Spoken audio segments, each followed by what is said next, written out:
Aujourd'hui, je suis en pleine crise hémorroïdaire. Avant, j'en faisais pas beaucoup. Genre, ça m'arrivait une fois par an. C'est à cause de la harissa, je mange trop pimenté. Et en plus, hier, j'ai mangé un sandwich avec de la harissa. J'arrive pas à m'arrêter de manger pimenté, c'est pour ça que j'ai des hémorroïdes. Comme vous le voyez, Maeva Genam se confie de plus en plus sur son intimité. Avons-nous vraiment besoin de tout savoir? C'est une des questions à laquelle nous allons répondre dans cette émission. Mais ce n'est pas tout parce que beaucoup de choses concernant les 50, des clashs et des couples, est-ce que Bastos a embrassé Mélanie ou Montaigne? Nous allons avoir toutes les réponses à ces questions dans cette émission. C'est donc sur le thème Hi Barbie, Hi Ken que je vais vous laisser liker et commenter tout le long. Abonnez-vous juste en dessous si ce n'est toujours pas fait. En ce qui me concerne, je vous retrouve après le générique et j'ai hâte de vous présenter les actualités de la semaine.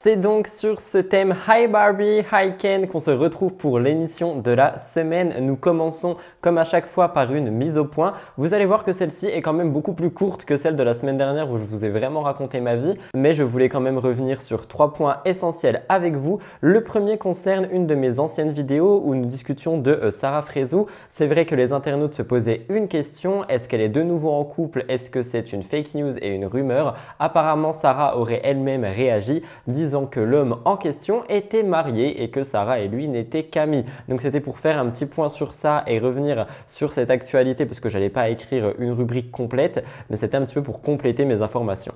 La deuxième chose concerne la team Twitch. Comme la semaine dernière, je veux juste faire un petit message disant que j'aimerais beaucoup revenir mais que je n'y arrive pas. J'ai pas en fait la force mentale de revenir sur Twitch alors que c'est vraiment l'endroit dans lequel je me sens le plus fun. En fait, c'est l'endroit dans lequel je m'éclate le plus. Mais en ce moment, j'arrive pas en fait à tout mélanger. J'arrive pas à me dire d'y retourner. Donc d'un côté, j'ai envie, mais de l'autre, j'ai pas envie de tenir un live pour qu'il ne soit pas fun ou qu'on s'amuse pas, etc. Donc c'est assez compliqué de ce côté-là. Je pense revenir avant la rentrée, sinon quoi, les lives reprendront à la rentrée. Mais il se peut qu'il y en ait sur YouTube avant. Je suis en train de regarder la plateforme, c'est un petit peu différent, il y a moins de choses à gérer. Donc je suis en train un petit peu de voir comment faire. Vous me direz si jamais des lives sur YouTube peuvent vous intéresser. Et enfin, le dernier point revient sur ma chaîne d'extrait. Je voulais vous remercier pour toutes et tous qui venaient s'abonner à cette chaîne, qui venaient commenter, qui venaient créer du trafic en fait tout simplement sur la chaîne d'extrait, chaîne où pour le moment il n'y a que des extraits des émissions, mais bientôt il y en aura plus. Je prépare du contenu un petit peu exclusif qu'il n'y aura pas sur d'autres chaînes, donc n'hésitez pas à rejoindre Rudy Télé-Réalité. Je vous mets dans la barre d'infos. Je crois qu'au moment où je filme, nous nous approchons des 300. Nous sommes énormément à regarder MTT. Je sais que vous pouvez rejoindre cette chaîne. On vise les 1000 abonnés. Je sais que c'est gros, peut-être pas ce soir, mais pourquoi pas. Je vous laisserai aller me rejoindre via la barre d'infos. Je vous l'ai dit, la mise au point était super courte, mais je voulais revenir sur 2-3 petits points avec vous. Donc j'espère qu'elle a pu vous intéresser et surtout vous faire une petite entrée en matière. Nous allons tout de suite passer aux stories de la semaine. Elles sont 5. Nous avons beaucoup de choses différentes, mais je voulais un petit peu vous expliquer. Alors c'est parti.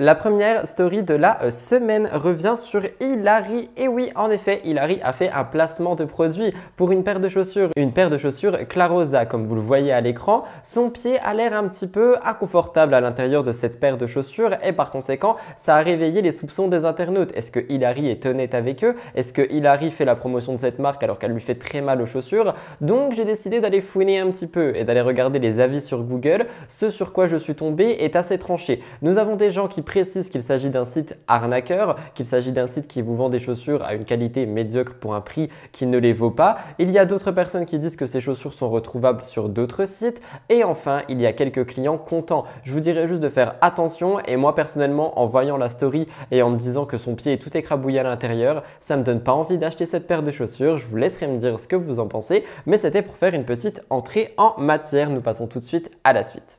La deuxième story de la semaine concerne Abou, un candidat que nous ne voyons plus du tout en télé-réalité, mais qui a quand même fait parler de lui ces derniers jours. En effet, on a vu que Abou était sur OnlyFans. Donc pour celles et ceux qui ne connaissent pas, OnlyFans est un média où tu peux poster du contenu exclusif contre un abonnement par mois. Beaucoup de gens l'utilisent pour faire du contenu un petit peu érotique, voire graphique. D'autres gens l'utilisent pour vendre des formations de maquilleurs, des formations de sport, des choses dans le genre, des trucs de coaching. Donc on a vraiment de tout et je pense que c'est important de le rappeler. Concernant Abou, eh bien il s'est retrouvé dessus et par conséquent les gens ont été un peu choqués. La question lui a été posée: pourquoi est-ce que tu es sur OnlyFans? Ce à quoi il a répondu ceci. J'ai du mal à comprendre.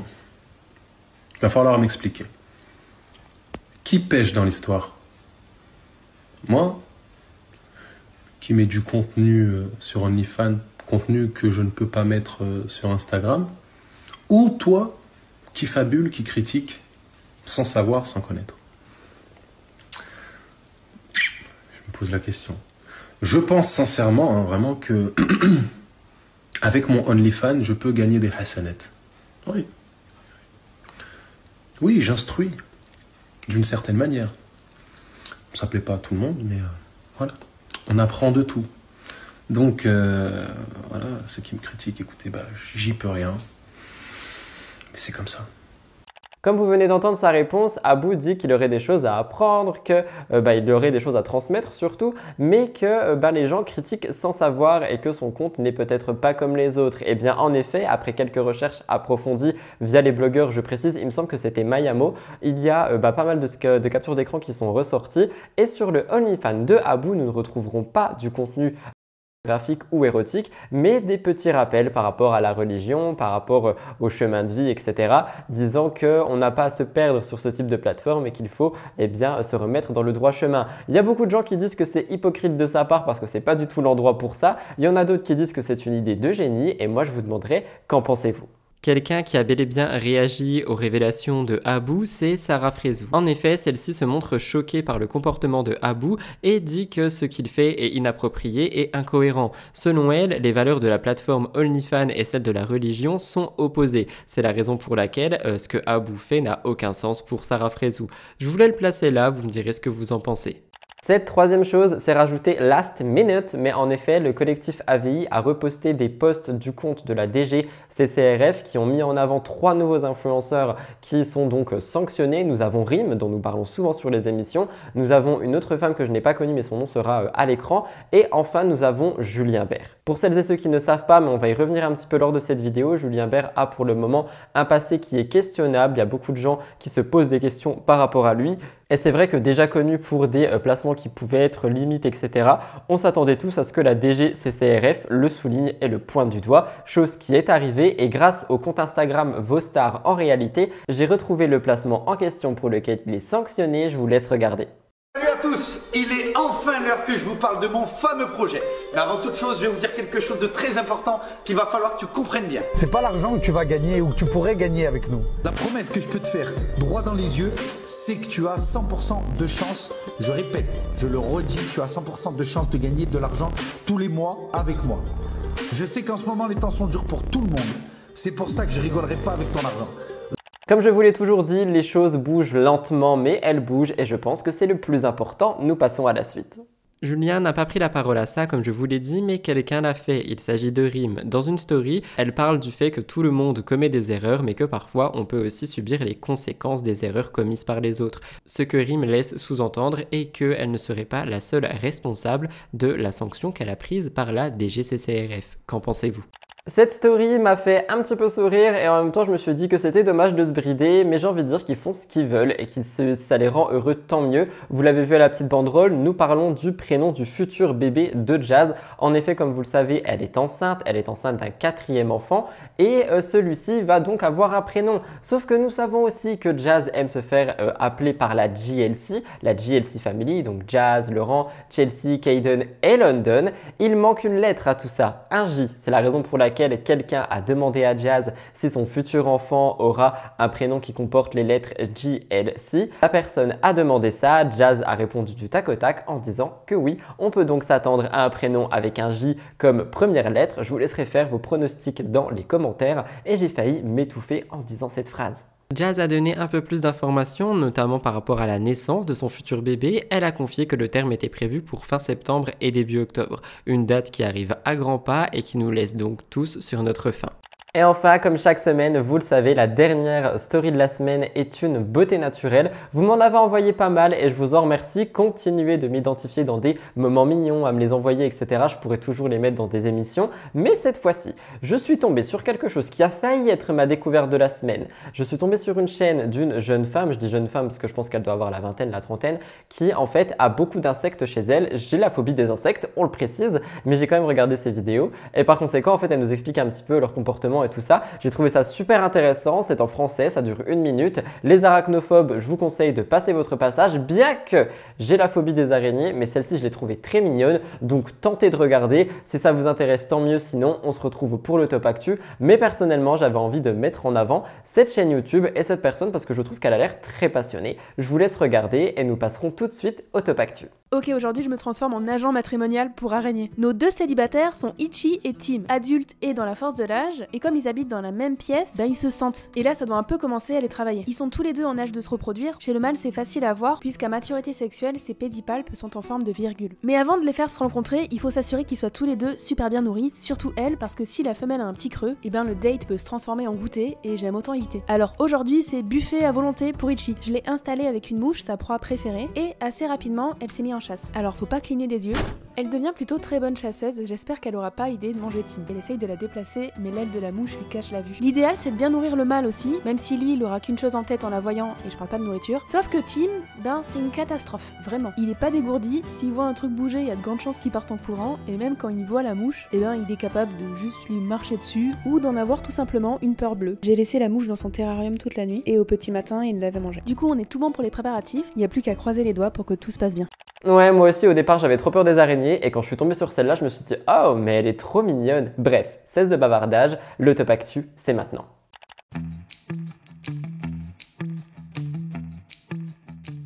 Nous restons dans la famille des animaux terrifiants car pour cette première actualité, j'ai vu cette vidéo circuler sur les réseaux sociaux. Je suis tombé dessus et je suis tombé sur un article du Huffington Post qui revenait sur toute cette actualité au complet. Je me suis dit qu'il fallait que je vous en parle. Je place juste un trigger warning. Ce que je peux vous raconter peut vous choquer et les images sont extrêmement choquantes aussi si on a une sensibilité par rapport aux animaux. Je vais un petit peu couper mon actu et vous le dire maintenant, mais personnellement quand j'ai vu la vidéo et que j'ai dû la monter pour cette émission, j'étais assez mal à l'aise parce que je me considère assez proche des animaux, même de ceux qui sont dits méchants. Et par conséquent, j'ai été assez mal à l'aise avec cette vidéo. C'est la raison pour laquelle elle a été cutée déjà. Mais surtout, d'un autre côté, je me dis que l'animal est dangereux, qu'il est recherché et que nous avons du coup besoin de le capturer peut-être pour en apprendre plus sur lui et surtout pour protéger la population. Mais je voulais quand même placer un trigger warning. Comme je vous l'ai dit, je vais citer le média pour la source, le Huffington Post, et les informations ne viennent pas de moi ni de eux, mais bel et bien de médias américains, c'est juste pour resituer.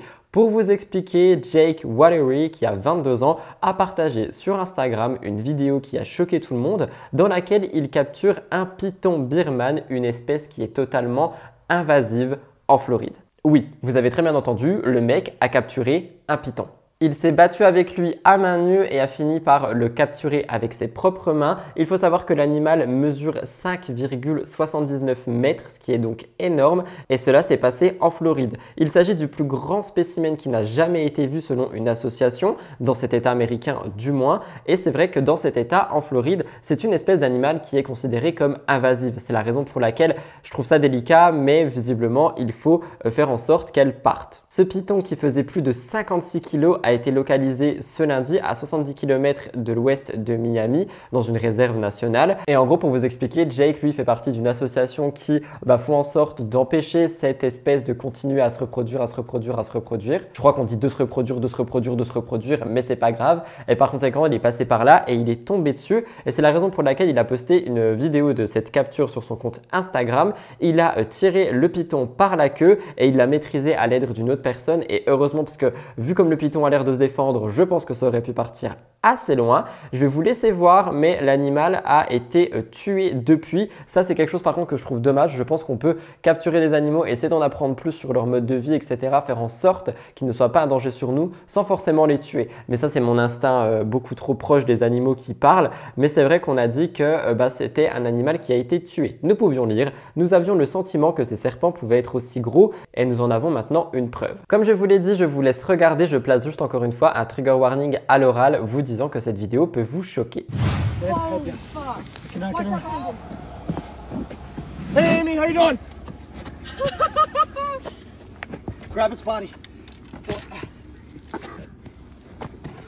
Holy shit. Losing it, Jake. Oh shit! Oh my god! Oh my god! Let's go! Dude! Here, pull his tail. You got tape on you? I know you carry tape. You know. God damn! Get that. Get this off. Yep. Holy shit! Dude, that is rocking. All right. Oh my god! Get up. Just sit on her. Sorry. Sit on her. You can walk us a little bit. Sorry. Thank you so much, Amy. Jake, you need some tape. Hang on, shit. I'm always the holder. I'm never the taper. That's Holy perfect. shit. Thank you so much. You helped me so. Il faut savoir qu'en 2020, un python birman de 5,71 cm, donc à peine plus petit, avait déjà été capturé en Floride. C'est un python qui est ramené du sud-est asiatique depuis environ un siècle et qui est en train vraiment de devenir une espèce invasive en fait en Floride. C'est un serpent qui n'a pas de prédateur naturel et qui se nourrit d'autres reptiles, d'oiseaux, etc. Et c'est vrai que par conséquent, ça peut aussi poser un problème pour la biodiversité. Mais moi, je pense qu'on peut faire en sorte de capturer l'animal sans forcément le tuer. J'aurais eu tellement peur à leur place et je pense que je me serais littéralement uriné dessus. Ces gens sont très bien formés et sont très bien équipés, donc d'un côté bravo à eux, mais c'est vrai que cette vidéo m'a quand même mis mal à l'aise. Sur TikTok, une vidéo est devenue virale parce qu'à l'intérieur, on voit un témoignage qui est aussi terrifiant qu'héroïque d'une certaine manière. Quelqu'un a été tiré dessus 4 fois, mais un body gainant de la marque Skims, la marque de Kim Kardashian, aurait fait en sorte de la sauver étant donné que le tissu est extrêmement compressant. Nous pouvions entendre « Kim Kardashian m'a sauvé la vie. Ce nouvel an, on m'a tiré dessus 4 fois. Sous ma robe, je portais un body Skims. Il était si serré qu'il m'a empêché de vider mon sang. Je le recommande. Je vais clairement m'en acheter d'autres. Je devrais même en porter tous les jours. C'est comme une armure corporelle pour les femmes. Remercier le destin ou Jésus. Mais moi, je remercie Kim. Kim Kardashian saved my life. This New Year's, I got shot 4 times. The night that I got shot under my dress, I was wearing a Skims shaping bodysuit. It was so tight on me that it literally kept me from bleeding out. I recommend it. I'm definitely gonna buy some more. I mean, I should wear it every day. It's like body armor for women. Call it fate or Jesus, but I'm gonna call it Kim. I'm gonna call it Kim for sure. Évidemment, cette histoire qui vient d'une personne qui s'appelle Angelina a été repartagée par Kim Kardashian elle-même. Donc depuis, la vidéo a été vue plus d'1 million de fois. Tout le monde s'arrache ce body Skims. Vous allez voir, moi je vais réagir, j'ai autre chose à dire. Mais c'est vrai que tout le monde en fait est en train d'acheter ce body. Apparemment, celui qui lui a donc sauvé la vie aurait maintenant des trous par balle. Donc beaucoup de personnes demandent à Kim Kardashian de mettre la personne, donc Angelina, sur un petit peu les PR list, donc les personnes qui reçoivent des colis en avant, etc., des colis presse, parce que celle-ci a quand même été sauvée par un des hauts de Kim Kardashian. Mais même si Angelina était remplie de cartons, Skims, etc., est-ce que vous pensez que ça vaut les coups de balle du coup qu'elle s'est pris? Parce que j'ai l'impression que, enfin du moins quand j'ai fait des recherches pour cette actu, j'ai vu énormément de gens qui étaient en mode « Ouah, c'est trop bien, elle a été sauvée par Skims, etc. etc. » Mais personne parle du fait qu'elle s'est fait tirer dessus 4 fois à Nouvel An. Et moi, je pense que c'est quand même assez traumatisant et que c'est aussi une information qui est à prendre en compte. Mais visiblement, Skims, ça fait plus parler. Dans la catégorie couple, cette semaine, nous retrouvons Greg Yega. Vous allez voir que ce n'est pas du tout le seul. Mais c'est vrai que lorsqu'il fait beaucoup parler de lui, généralement, il y a une fille avec. Il a longtemps été connu pour sa relation avec Maeva et puis ensuite avec Mélanie ORL. Aujourd'hui, on le pensait célibataire, mais il n'en serait rien. Après la rupture entre Mélanie et Greg, tous les deux ont tenté de retrouver leur chemin, leur vie, etc. Ils ont d'ailleurs essayé de se revoir plus d'une fois. Ils ont essayé de recoller les morceaux. Malheureusement, ça n'a jamais fonctionné. Et aux dernières nouvelles, les deux ne se parlaient absolument plus. D'ailleurs, dans C'est la famille, on a pu voir un passage où ils sont à la baby shower de Giuseppa. Et c'est vrai que c'est assez tendu. Alors qu'ils sont quand même en public, on aurait pu un petit peu se retenir. Pour rappel, Greg avait parlé de tout ça dans une interview accordée à Télé Loisirs. À l'intérieur, il expliquait que Mélanie avait eu un rapprochement avec un ami à lui, Cédric, je vous en ai déjà parlé, et que par conséquent, Greg ne pouvait pas pardonner ça ni à Mélanie ni à Cédric. Cédric de son côté m'avait dit que ça s'était arrangé avec Greg. Visiblement, Greg et Mélanie, ce n'est pas le cas, mais ce n'est pas pour ça que nous parlons de lui aujourd'hui. Aujourd'hui, c'est une histoire qui appartient au passé, mais tout le monde semble vraiment regretter cette relation parce que beaucoup de fans aimeraient revoir Greg et Mélanie ensemble. Aujourd'hui, Greg dit être célibataire, qu'il veut se concentrer sur lui, ses proches et ses projets, mais bizarrement, on est tombé sur quelque chose qui a fait parler. Greg serait bel et bien en couple selon les internautes, étant donné qu'il a posté une story avec une jeune femme et c'est vrai que il est à côté d'une fille qui est absolument ravissante. Il y a beaucoup de personnes qui pensent qu'il est en couple. Moi, je vous dirais que Greg est quelqu'un qui a l'air d'avoir pas mal d'entourage et que par conséquent, ça se trouve, ce n'est simplement qu'une amie ou une connaissance. Donc, calmos avec le mot couple, mais c'est vrai qu'il a l'air en bonne compagnie. Qu'en pensez-vous ?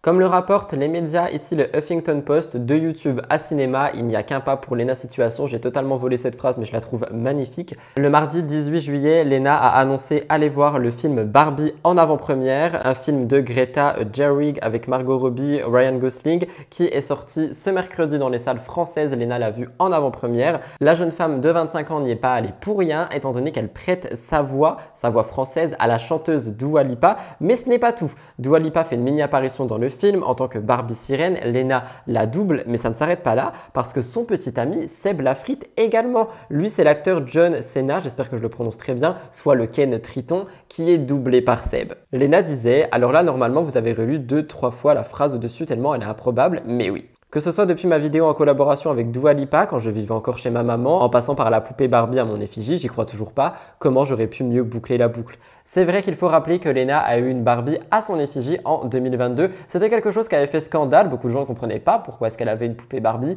Beaucoup de gens disaient que c'était abusé, qu'elle était surcotée, etc. D'ailleurs, même là, pour le doublage, il est vrai que j'ai vu pas mal de tweets disant que c'était totalement improbable que Lena y soit, parce que évidemment, vous vous en doutez, ça a créé une polémique, qu'elle est surcotée, qu'il y a des gens pour qui c'est le vrai métier et que c'est un métier qui se perd, donc que prendre des influenceurs pour faire des voix françaises, c'est pas forcément cool ni équitable pour les gens qui exercent le métier de doublage. Il y a beaucoup de personnes qui ont répondu en disant que c'était un mini-rôle, que ça n'aurait pas apporté beaucoup à une carrière, que Lena est tout à fait légitime déjà d'aller à l'avant-première, mais également de prêter sa voix étant donné qu'elle a une Barbie à son effigie. Seb et son petit copain, du coup, ça semble aussi logique que ça soit son Ken. Donc c'est assez délicat, j'ai envie de dire. Moi, j'ai trouvé ça super flatteur que Lena y soit. Je trouve ça trop bien que la France soit représentée dans ce film par Lena Situation.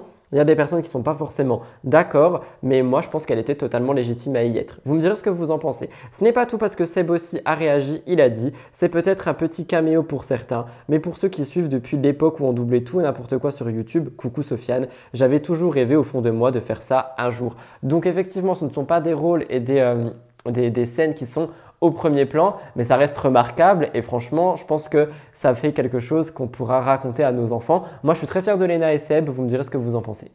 J'ai vu ceci passer sur les médias people, un peu pop culture. C'est super court, mais je voulais quand même le mettre en avant. Nous parlons de Taylor Swift ici, étant donné que la réédition de son album Speak Now, Taylor version, lui a permis d'entrer une nouvelle fois dans l'histoire de la musique. Je cite, la réédition de Speak Now, Taylor's version de Taylor Swift est sortie le 7 juillet dernier et ça a déjà chamboulé le classement du Billboard 200, étant donné qu'il s'est vendu à 716 000 exemplaires la première semaine. Sauf qu'il faut savoir que Tyler a déjà 3 albums dans ce classement et dans le top 10. Nous avons Midnight qui est sorti récemment, nous avons Lover qui date de 2019 et Folklore qui est sorti en 2020. C'est un exploit qui est quand même pas quelque chose d'anodin étant donné que c'est la première fois en 60 ans qu'une femme se retrouve plusieurs fois dans ce classement et réalise un tel record. Seuls 2 artistes avaient réussi à avoir plusieurs fois leur album dans le top 10 du Billboard 100. Il s'agissait du compositeur Herb Alpert et aussi de Prince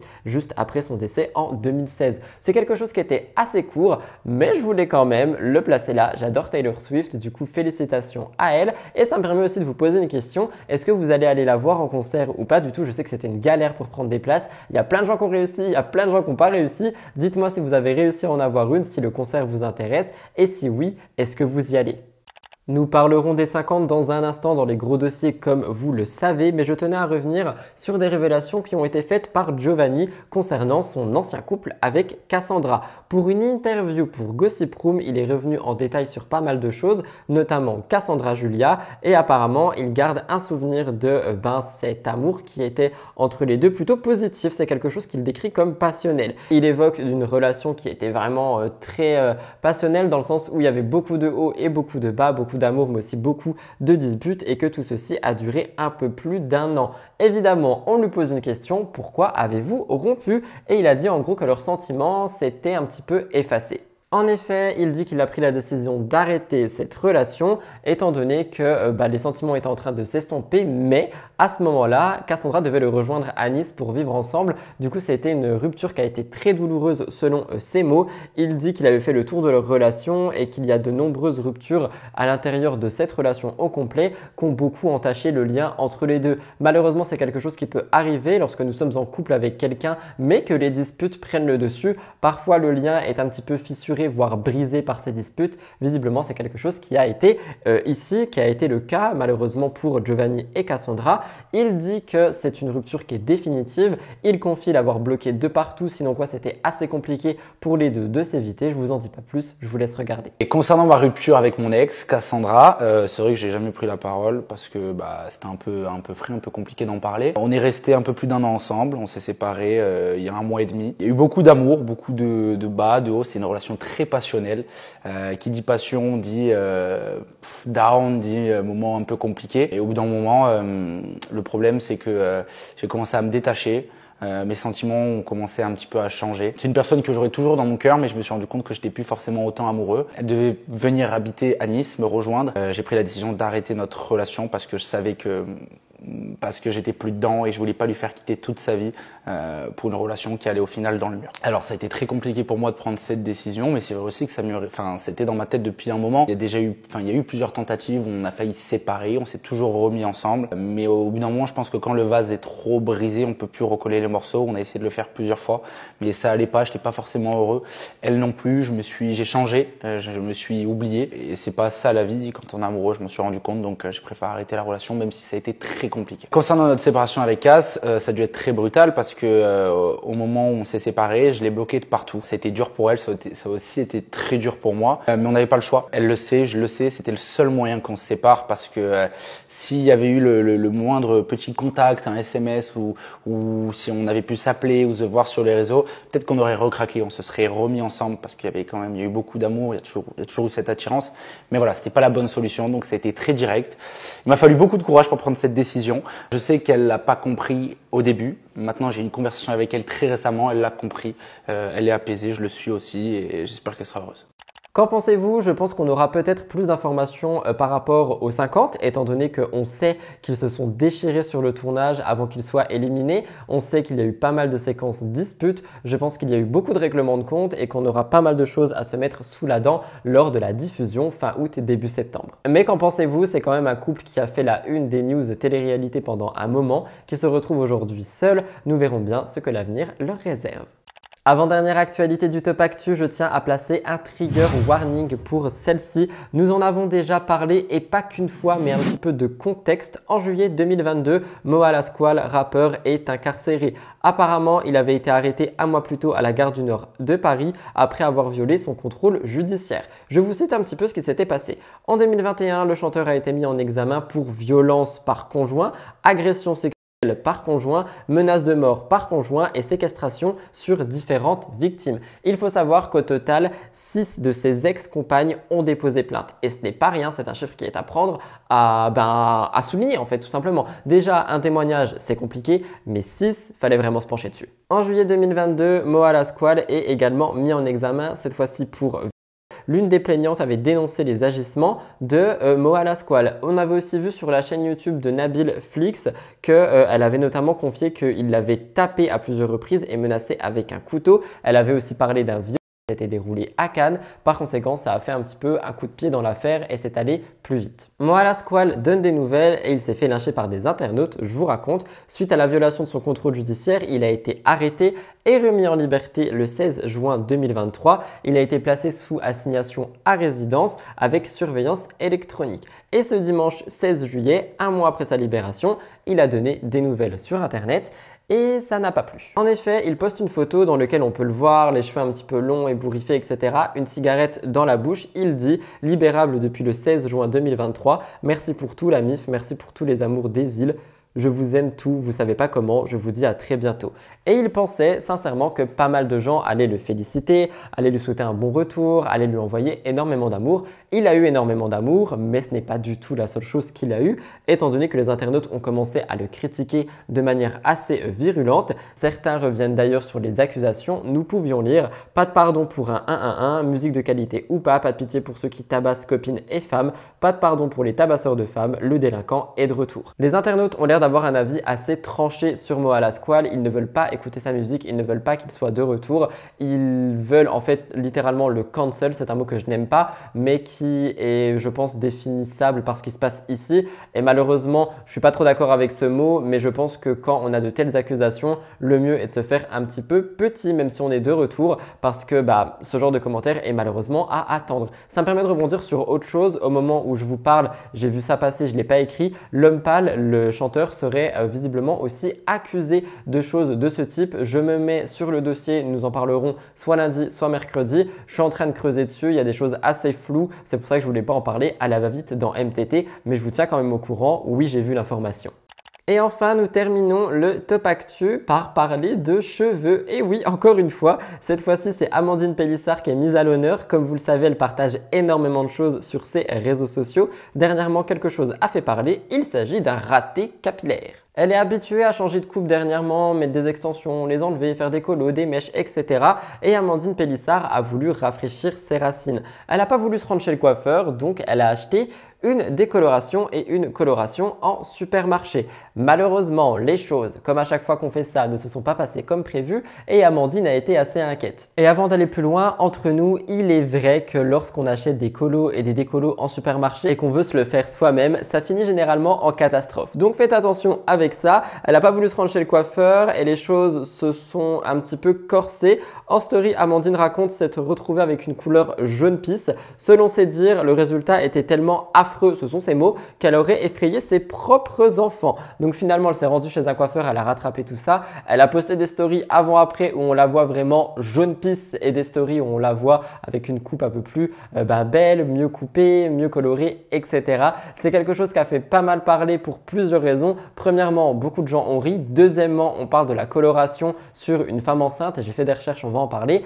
Il y a quelqu'un qui a fait la remarque à Amandine. Amandine ne s'est pas du tout laissé faire, vous la connaissez. Elle a dit « Sérieusement, j'ai eu 8 enfants, les pseudo-mères parfaites. Oubliez-moi, bouffez des graines, fabriquez votre lessive, utilisez des couches lavables et faites votre compost. Mais lâchez-moi, bisous de moi. » Entre parenthèses, plein de gloss hyper toxiques. Je trouvais la réponse d'Amandine plutôt drôle, même si méchante, étant donné qu'on était sur quelqu'un qui s'inquiétait simplement en fait des produits qui sont à l'intérieur des colorations. Je suis allé me renseigner un petit peu pour voir si c'était si dangereux que ça. Je vous lis ce que j'ai trouvé. Le sujet des colorations fait l'objet d'un débat au sein de la communauté scientifique. Il y a des doutes qui sont là quant au lien entre coloration capillaire chimique et maladie chronique chez l'adulte. En revanche, une large part de la communauté scientifique semble être d'accord sur les risques des colorations au moment de la grossesse. Plusieurs études montrent et mettent en évidence les risques de malformation, de tumeurs pour le fœtus si la future maman se teint les cheveux avec des colorations classiques. En France, nous n'avons pas de contre-indication à l'heure actuelle, mais c'est vrai qu'on déconseille quand même l'usage de coloration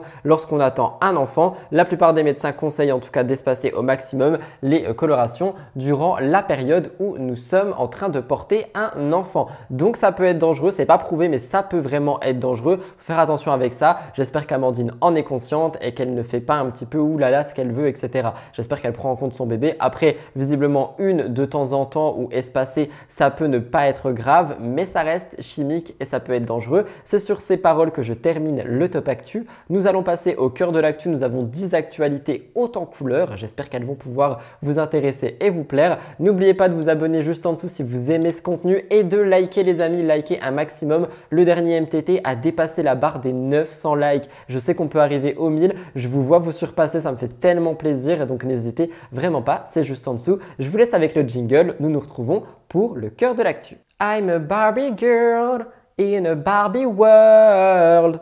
Life in plastic. It's fantastic. You can na na na. Na na na na na. C'est un indice sur le thème. Plus sérieusement, je profite de ce Glow Up MTT pour tout simplement vous souhaiter une bonne journée, une bonne fin de semaine. Ici, c'est tournage. On se retrouve donc dimanche sur YouTube. Soyez là. Oui, je fais des stories toutes les semaines pour mon compte Instagram, histoire de montrer que je filme MTT parce que je sais qu'il y a beaucoup de gens qui adorent les coulisses. N'hésitez pas à me rejoindre, c'est Rudy Coppel, étant donné que je ne suis plus sur Twitch. Au moins, je suis là.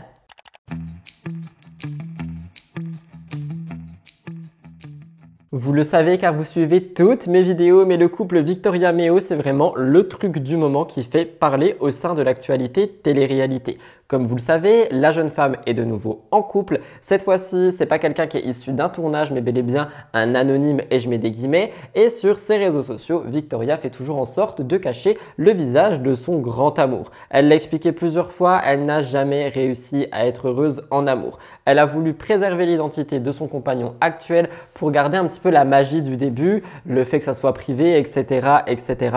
Elle espère pouvoir le préserver des réseaux sociaux parce que selon elle, ça a tendance toujours à tout compliquer. Si vous voulez mon avis, je pense qu'en effet, un couple exposé peut également s'exposer à plus de problèmes. Ça, c'est après à chacun de gérer comme il veut. Mais les blogueurs, eux, ils ne sont pas vraiment connus pour laisser les candidats et les candidates tranquilles. C'est la raison pour laquelle Wassim TV a dévoilé le visage du jeune homme sur Instagram. Nous apprenions aussi qu'il cacherait un sombre passé. En effet, il serait à l'origine de la polémique AirPod que Emma Cakeup et son ex Vlad ont connu pendant plus d'1 an. Et c'est vrai que c'est quelque chose qui avait fait pas mal parler dans le monde de YouTube, mais suite à ma vidéo de dimanche dernier, je me suis un petit peu renseigné, notamment via des articles que vous m'avez envoyés. Il y en a beaucoup qui accablent cette personne. J'allais dire son prénom, mais je respecte ma ligne de conduite. Mais j'ai aussi vu BFM qui dément en fait ces informations et qui dit que non, il n'a rien à voir avec ça. Donc je pense que l'avenir nous le dira parce que je pense que lorsque Victoria le montrera publiquement, peut-être qu'il prendra la parole à ce sujet.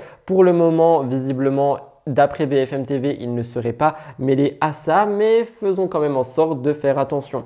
Tout ça, on en a discuté la semaine dernière. Aujourd'hui, je vous parle de leur rencontre. Et oui, sur TikTok, Victoria décide de révéler une adorable vidéo qui est en fait des photos où elle raconte un petit peu tout. Je vais vous les faire défiler pendant que je vous raconte. Elle raconte avoir rencontré son amoureux lors d'une soirée à laquelle elle ne voulait pas du tout aller. Sur place, elle tombe directement sous le charme de son nouveau prince charmant et depuis ce jour-là, ils ne se sont plus quittés. Ils ont discuté des heures et finalement, ils ont commencé à s'entraîner à la salle de sport ensemble. Une chance en entraînant une chose en entraînant une autre, ils finissent au restaurant et ils finissent par une balade main dans la main. Suite à quoi, vous connaissez la musique, il y a des rapprochements, des rencontres et tout ça jusqu'au moment du fameux bisou. Un fameux soir, elle l'invite à voir un film chez elle et ils s'embrassent pour la première fois.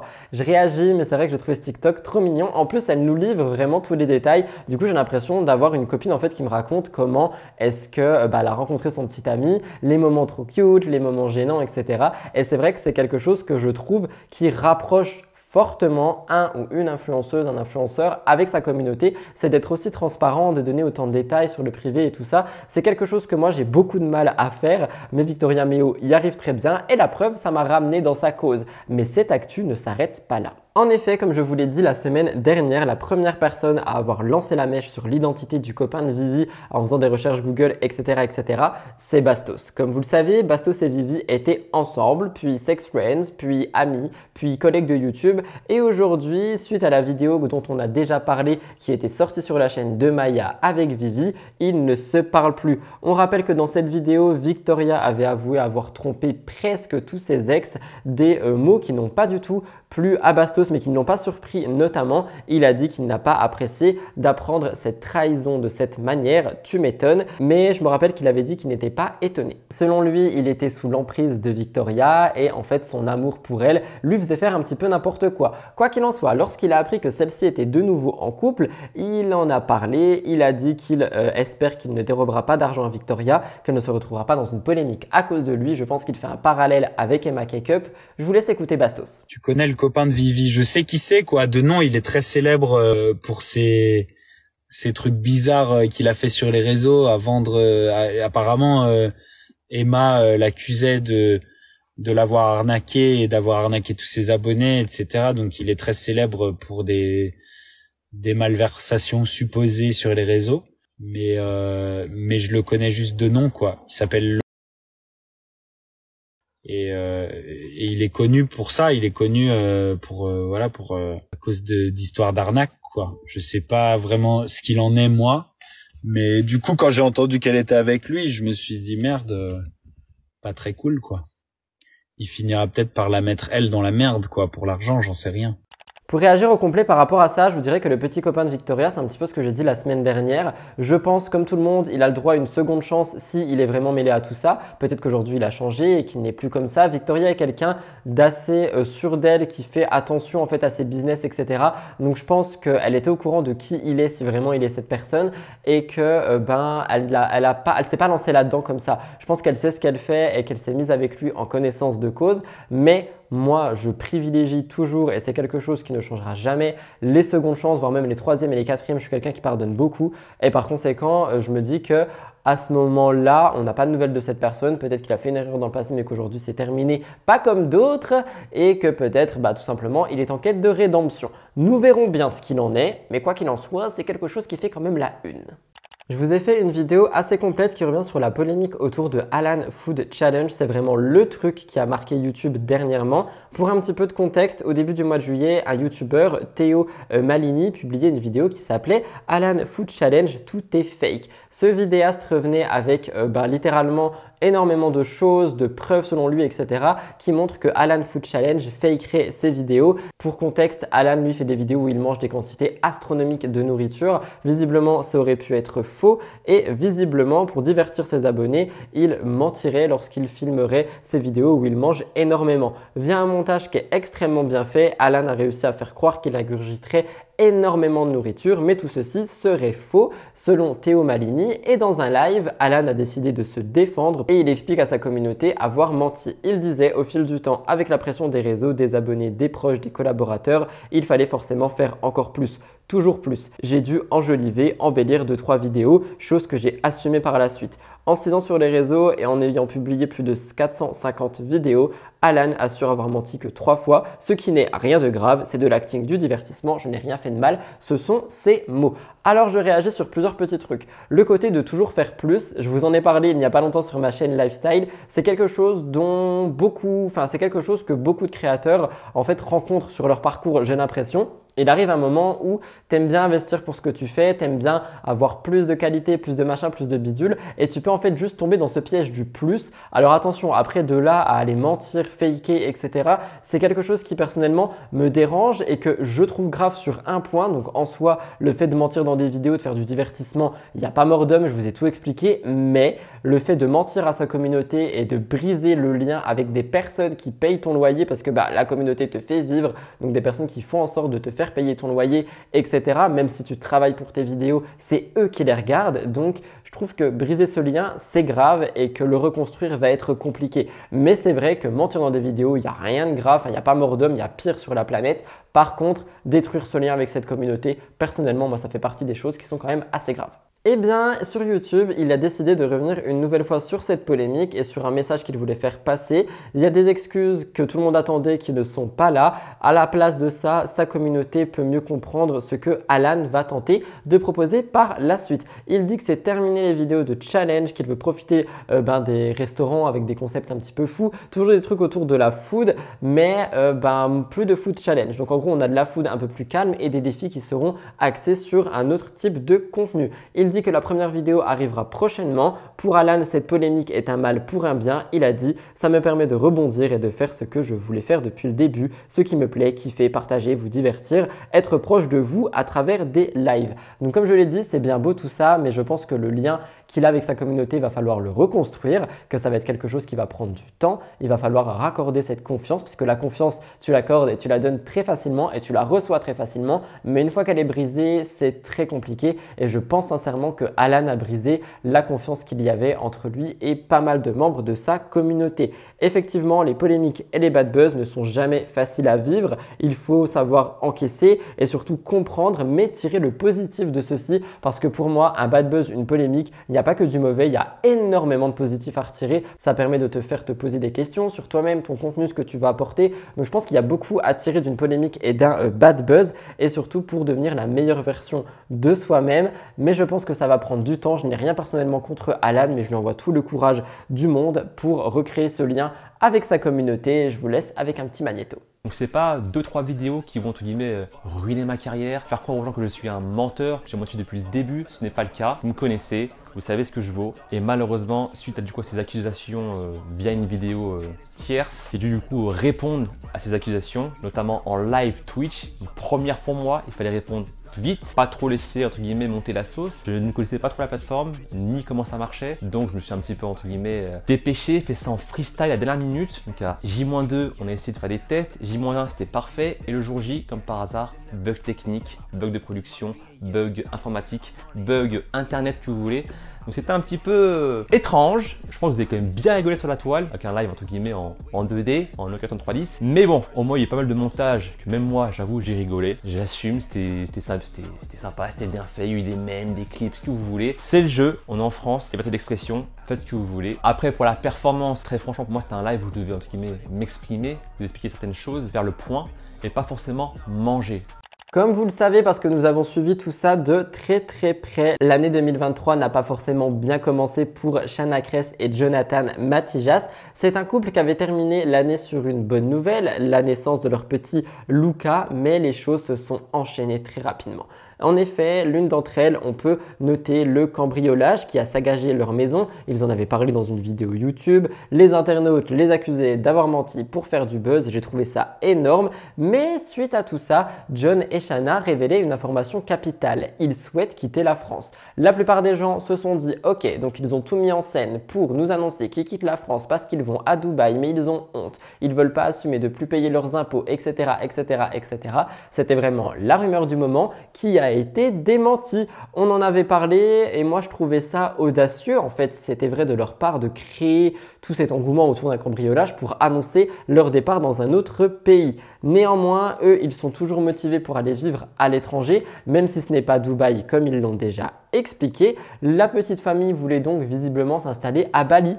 Comme Rim et Vincent, c'est un endroit que Jonathan ne connaît absolument pas mais que Shanna a déjà visité vu qu'elle a vécu là-bas. Je tiens à préciser que c'est aussi un endroit où il n'y a pas de taux d'imposition pour nous. Donc c'était quelque chose qui était avantageux pour eux. Visiblement, Jonathan ne se sent pas trop à sa place à Bali. Il n'a pas trop l'air d'aimer l'environnement, etc. C'est la raison pour laquelle ils n'iront pas. Mais lors d'un dernier vlog, ils ont visité le Portugal et cette destination a l'air de leur plaire. Depuis plusieurs semaines, ils envisagent pas mal de possibilités et il semblerait qu'ils aient trouvé le bon compromis. Ils veulent plus partir à l'autre bout de la planète, ils veulent rester en Europe et comme je vous l'ai dit, visiblement au Portugal parce que dans leur dernier vlog, ils filment un voyage à Lisbonne, ils découvrent le pays, ils se renseignent sur la qualité de vie sur place, etc. etc. Et à la fin de la vidéo, Shanna et John s'apprêtent à reprendre l'avion pour revenir en France et ils disent que dans le prochain vlog, nous saurons un petit peu où ils vont aller, ce qu'il va se passer, etc. Au moment où je filme, je crois que le vlog n'est pas sorti, au moment où j'ai écrit, il n'était pas sorti. Si il est sorti au moment de mon montage, je vous rajouterai un petit morceau. Sinon, non, vous n'aurez que ce magnéto. Donc, dans le vlog de la semaine prochaine, vous allez nous retrouver dans une situation improbable. Mais aussi, on va se laisser le temps un peu de digérer notre séjour. Et donc, vous retrouverez certainement notre décision, notre ressenti face au Portugal. Qu'est-ce qu'on fait? On va y vivre ou pas? On va voir, on va réfléchir parce qu'il y a beaucoup d'infos et même nous on se pose encore des questions. Donc on va poser le pour et le contre et on verra. On vous tient au courant très vite. Rendez-vous la semaine prochaine. Qu'en pensez-vous? Le Portugal, ça change, j'ai envie de dire, c'est pas Dubaï, c'est pas Bali, c'est pas les États-Unis ou peu importe. On est vraiment sur quelque chose qui est changeant et qui permettra aux abonnés de découvrir certainement et une nouvelle culture et de nouveaux horizons. Nous verrons bien ce qu'il en est. Quoi qu'il en soit, bon courage pour la suite. Julien Bert fait aussi parler cette semaine, c'est quelque chose qui a remué Internet. Comme vous le savez, depuis l'affaire Ilona-Julien, Julien a été quand même mis dans les gros titres. Ilona avait révélé des détails de leur ancienne relation toxique et violente.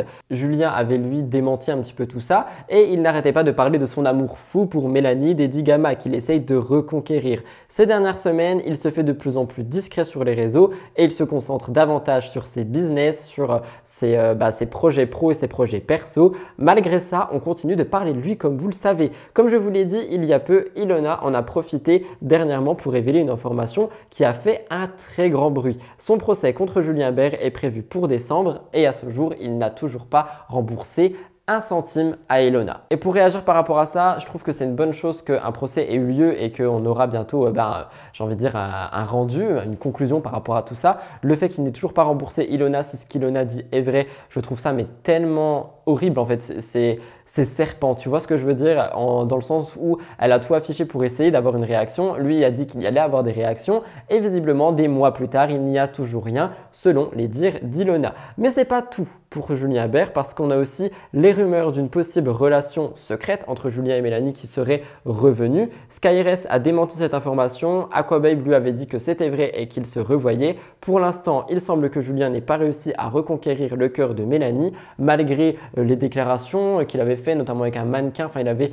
tenté plein de choses. Mélanie, elle, n'avait jamais répondu publiquement à part une fois en disant qu'elle ne prendra pas la parole sur toute cette histoire, Julien Ilona, parce qu'elle savait pas mal de choses et qu'elle n'a pas envie de régler tout ça en public. Donc c'est une affaire qui continue de susciter pas mal de mystères, il y a beaucoup de gens qui se posent des questions et les internautes sont très curieux par rapport à tout ça. Aujourd'hui, si nous parlons de lui, c'est pour parler d'une photo qui a suscité beaucoup d'intérêt. Julien, vous le savez, c'est un sportif et il a partagé une photo après une séance de sport. On voit une tache de transpiration en forme de cœur et il écrit « Le bon Dieu qui m'envoie un message ». Évidemment, les internautes, eux, ils se sont dit que Julien parlait soit de Mélanie d'Eddie Gama, soit d'une autre femme. Mais pour tout le monde, c'est encore une fois une déclaration pour Mélanie. Personnellement, j'y crois pas. Il y a beaucoup de gens qui pensent qu'en fait, Julien pense que c'est un signe de la part de l'univers disant que Mélanie arrive sur son chemin. Je pense qu'ils vont très loin pour revoir ce couple ensemble, couple qu'on a beaucoup attendu, mais Julien a fait ses propres erreurs. Et c'est vrai que à part ces fameux bruits de couloir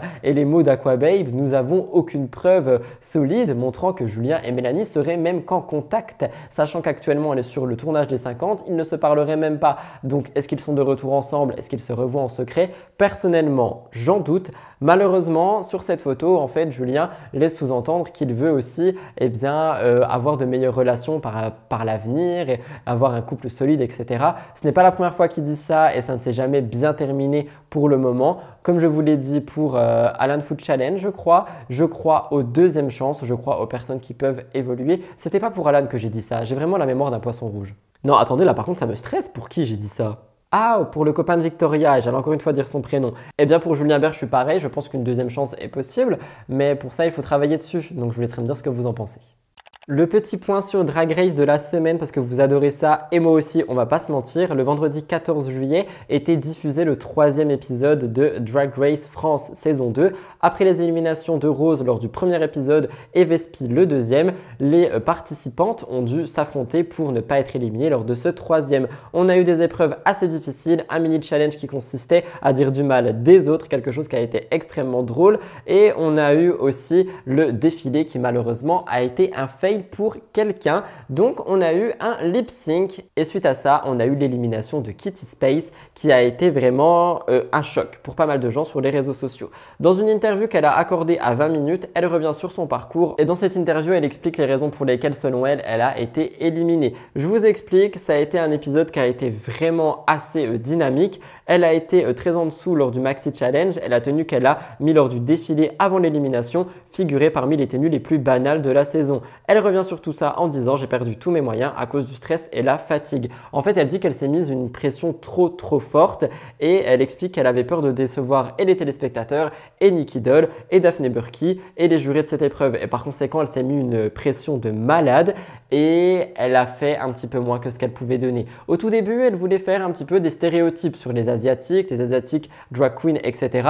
Elle s'est dit que ça pouvait être problématique et que ça pouvait déranger, donc elle est restée sur quelque chose d'un peu plus lisse. Malheureusement, dans Drag Race France, quelque chose qu'on aime, c'est les prises de risque, c'est les prises de parole, les prises de position et les messages qu'on peut faire passer derrière des challenges. Par conséquent, Kitty Space s'est un petit peu tiré une balle dans le pied dans tout ça. Elle a pensé trop politiquement correct et ça l'aurait desservi, et c'est vrai que c'est quelque chose sur laquelle je suis d'accord, notamment dans ce type d'émission. Elle disait, je terminerai là-dessus, j'ai reçu plein de messages des personnes de toute origine me disant « Ah, enfin une représentation asiatique, cela me faisait plaisir, j'avais peur qu'on me dise que je n'étais qu'un quota, mais les réactions me montrent que ce n'est pas du tout le cas. » Le seul regret qu'elle a, c'est de ne pas avoir participé au Snatch Game, donc reproduire des personnalités, des imitations, etc. Mais c'est vrai que ça a été la première drag queen française asiatique à participer à Drag Race France et c'est quelque chose qui est quand même à souligner. Elle porte vraiment un emblème qui est important de par cette participation et je pense que nous n'oublierons jamais. Bravo Kitty Space, ce n'est que le début de ta carrière, je pense que nous la reverrons pas mal de fois. Je suis tombé sur un article qui revient sur un challenge TikTok et pas que un. D'ailleurs, vous allez voir, on en parle de deux dans cette actualité. Et je voulais vous en parler, c'est en rapport avec le film Barbie, vous vous en doutez. Je suis tombé sur tout ça et je voulais vous expliquer. Le réseau social TikTok a été fondé sur le principe de challenge, comme vous le savez. La plateforme a été conçue pour lancer des défis de base de danse et ça a dévié sur des autres challenges. Des challenges de food, des challenges de make-up, des challenges de lifestyles, challenge. J'arrive pas à dire ce mot, mais des challenges de partout. À l'inverse de Instagram, Twitter et Facebook, TikTok a un ADN bien à lui et il arrive à faire garder les spectateurs sur l'application un long moment. L'application est facile d'utilisation et c'est un impact qui est très important. On parle de milliers voire de millions de vues tous les jours et TikTok reste une plateforme d'hébergement, donc elle n'est pas responsable du contenu qui est publié. En revanche, l'entreprise chinoise a mis un point d'honneur à s'impliquer dans la modération des contenus. C'est la raison pour laquelle TikTok est maintenant une application qui a une sorte de modération. C'est une application basée sur la popularité du nombre des likes, des followers, des commentaires. C'est la raison pour laquelle beaucoup de personnes créent du contenu sur cette plateforme. On en a déjà parlé des challenges qui malheureusement peuvent être dangereux. On a le challenge pour maigrir, le challenge où on se met des coups sur la tête, des challenges où on se pince. Enfin, on a vraiment beaucoup de choses et c'est vrai qu'à chaque fois que je vous en parle, ce sont pour des défis dangereux. Et d'ailleurs, une commission d'enquête du Sénat a été chargée d'étudier le fonctionnement de TikTok étant donné qu'il pourrait que ce média, cette plateforme se retrouve bannie en France comme dans plein d'autres pays d'ailleurs. La commission propose de mieux contrôler et de forcer l'application chinoise à prendre un certain nombre de mesures sous peine de suspension en France. Les sénateurs estiment que TikTok doit clarifier la nature de ses liens avec les autorités chinoises avant le 1er juillet 2024. Et autre chose que j'ai trouvé assez intéressant, c'est que le Sénat demande à ce que l'application soit bloquée pour les mineurs au bout d'1 heure d'utilisation, ce qui est déjà énorme, on va pas se mentir. Et par conséquent, ça pourrait aussi permettre aux jeunes de se reconnecter au monde réel. Donc en fait, beaucoup de choses qui ont été demandées par les et nous verrons ce qu'il en est dans le futur. Cette fois-ci, c'est un challenge par rapport au phénomène de Barbie qui a fait parler, qui est sorti le 19 juillet en salle comme je vous l'ai dit. La bande-annonce du film Barbie débute sur une scène de Margot Robbie qui retire ses chaussures à talons et qui garde ses pieds parfaitement cambrés. Ça semble très difficile à réaliser et l'actrice est parvenue à le faire dès la 8e prise. C'est quelque chose qu'elle a expliqué en interview et il semblerait que c'est un moment et une scène qui a intrigué les internautes étant donné qu'ils décident de reproduire celle-ci. J'ai pas trouvé de vidéo TikTok vraiment belle à mettre dans l'émission. Si j'en trouve une au montage, je vous la mettrai. Donc, je vous laisse regarder.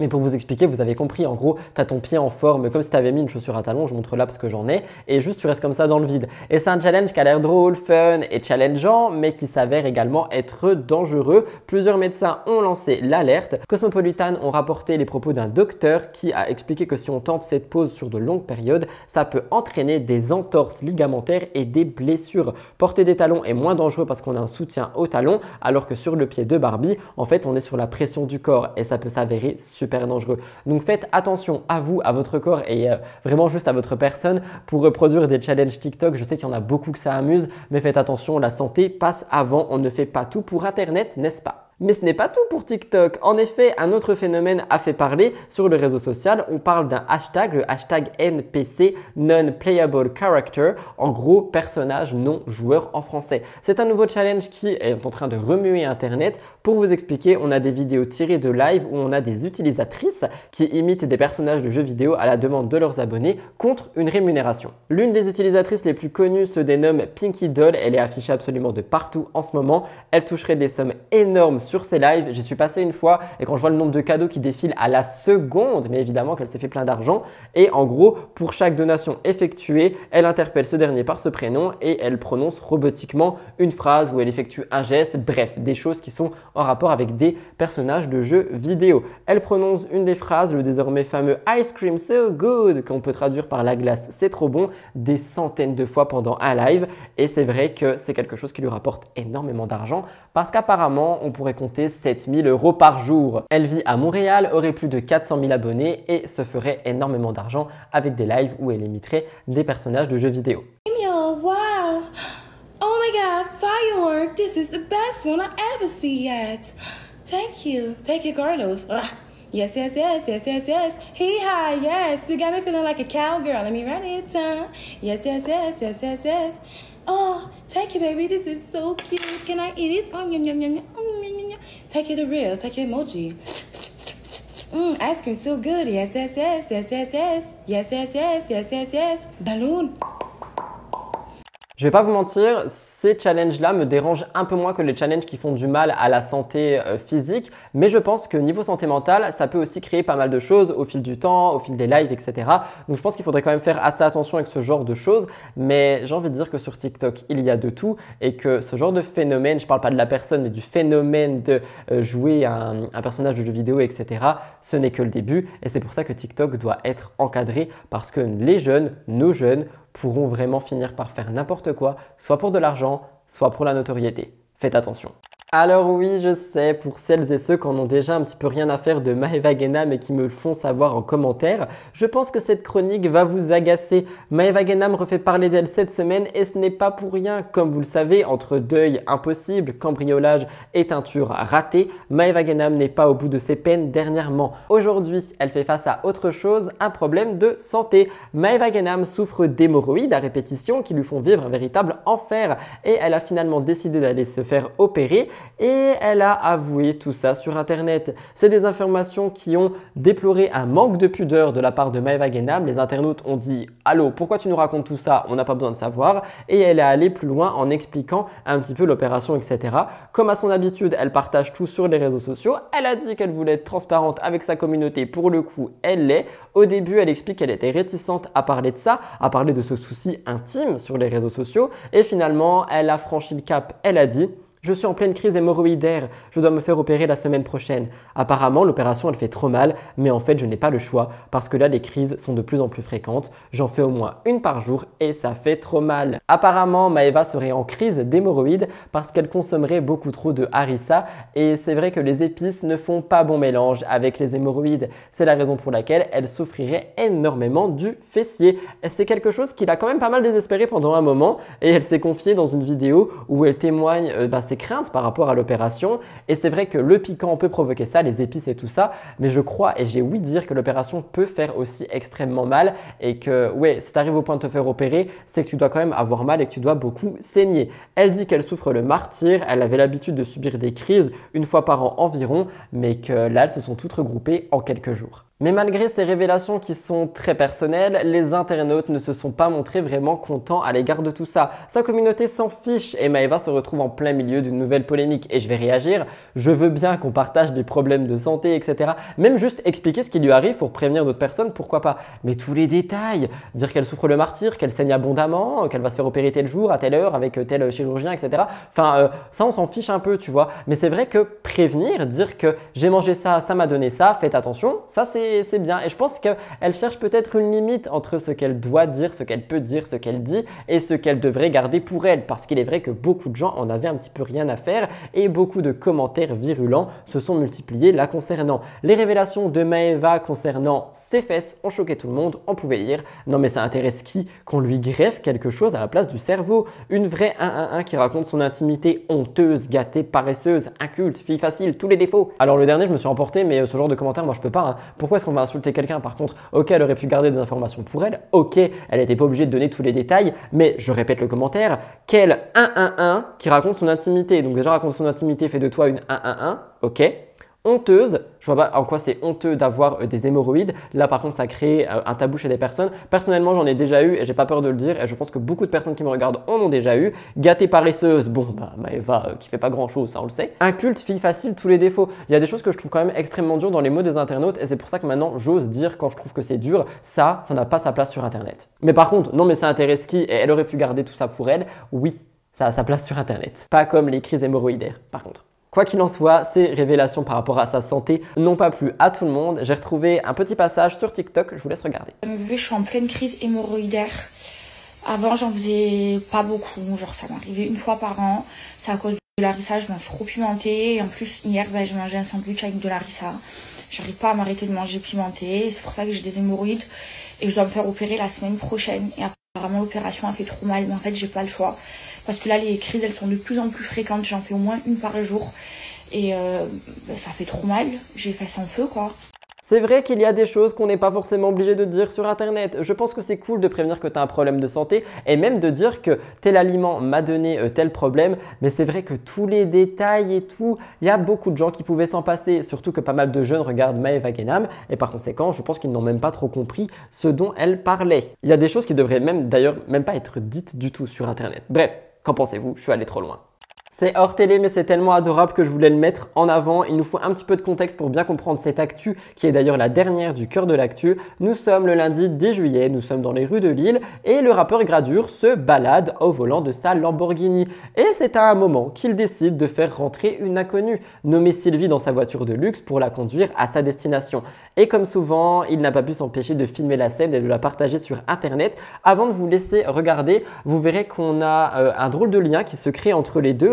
Et que c'est vrai qu'ils rigolent beaucoup ensemble. La passagère critique ouvertement le rap devant le rappeur et elle dit qu'elle veut un petit peu le taquiner. Elle dit « Attends que je mette la ceinture, c'est comment votre prénom ?» Il dit « C'est Grady, je vous laisse regarder. » Une fois dans ma vie, je me serais installée dans un Lamborghini Urus. Le Urus du jour. L'Urus du jour. Attends, je lui fais le tour là. J'arrive, je fais le tour du patron. Chef, hein. Hein? Pour rien. Hein. Non. Attends, je mets la ceinture. Attends que je profite. C'est comment votre prénom? C'est Grady. Gradier? Oui. Sylvie. D'accord, Sylvie. Attends, aussi, l'enfant va les rester. Oh, je vais les tuer, mais je veux pas aller en prison. Le manager m'a bourré la gueule. Fais-moi de la hausse, Grady. Vous voulez de la house? Vous pouvez pas rouler avec ça avec vos moyens. Hein? Voilà, vous pensez que je vends de la drogue? Moi, je m'en fous, mais on peut pas être là-dedans à votre âge. Pourquoi pas? J'ai quel âge même? Super jeune, vous êtes mignon comme tout. Vous êtes un jeune. C'est vrai, je suis mignon comme tout déjà, c'est bien. C'est gentil. À bientôt. Merci infiniment. D'accord. Je penserai sur l'Algérien et protège-toi et ta famille. D'accord, bah c'est très gentil.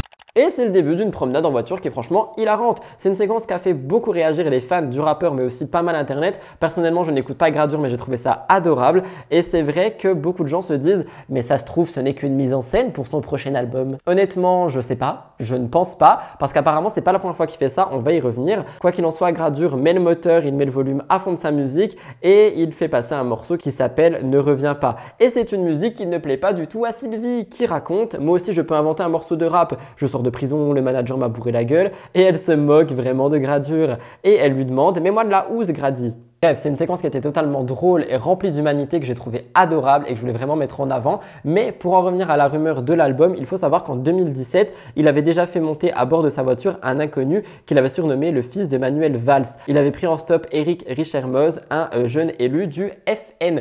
Qu'en pensez-vous? Parce qu'il y a beaucoup de gens qui pensent du coup à un album qui devrait arriver. Moi, je pense qu'il avait juste envie soit de faire une petite vidéo drôle, soit de, ouais, tu sais, genre avoir juste un truc fun dans la journée. Je sais pas, je pense pas forcément à un album, mais c'est vraiment quelque chose qui a fait beaucoup réagir sur Internet. C'est la raison pour laquelle je voulais vous en parler.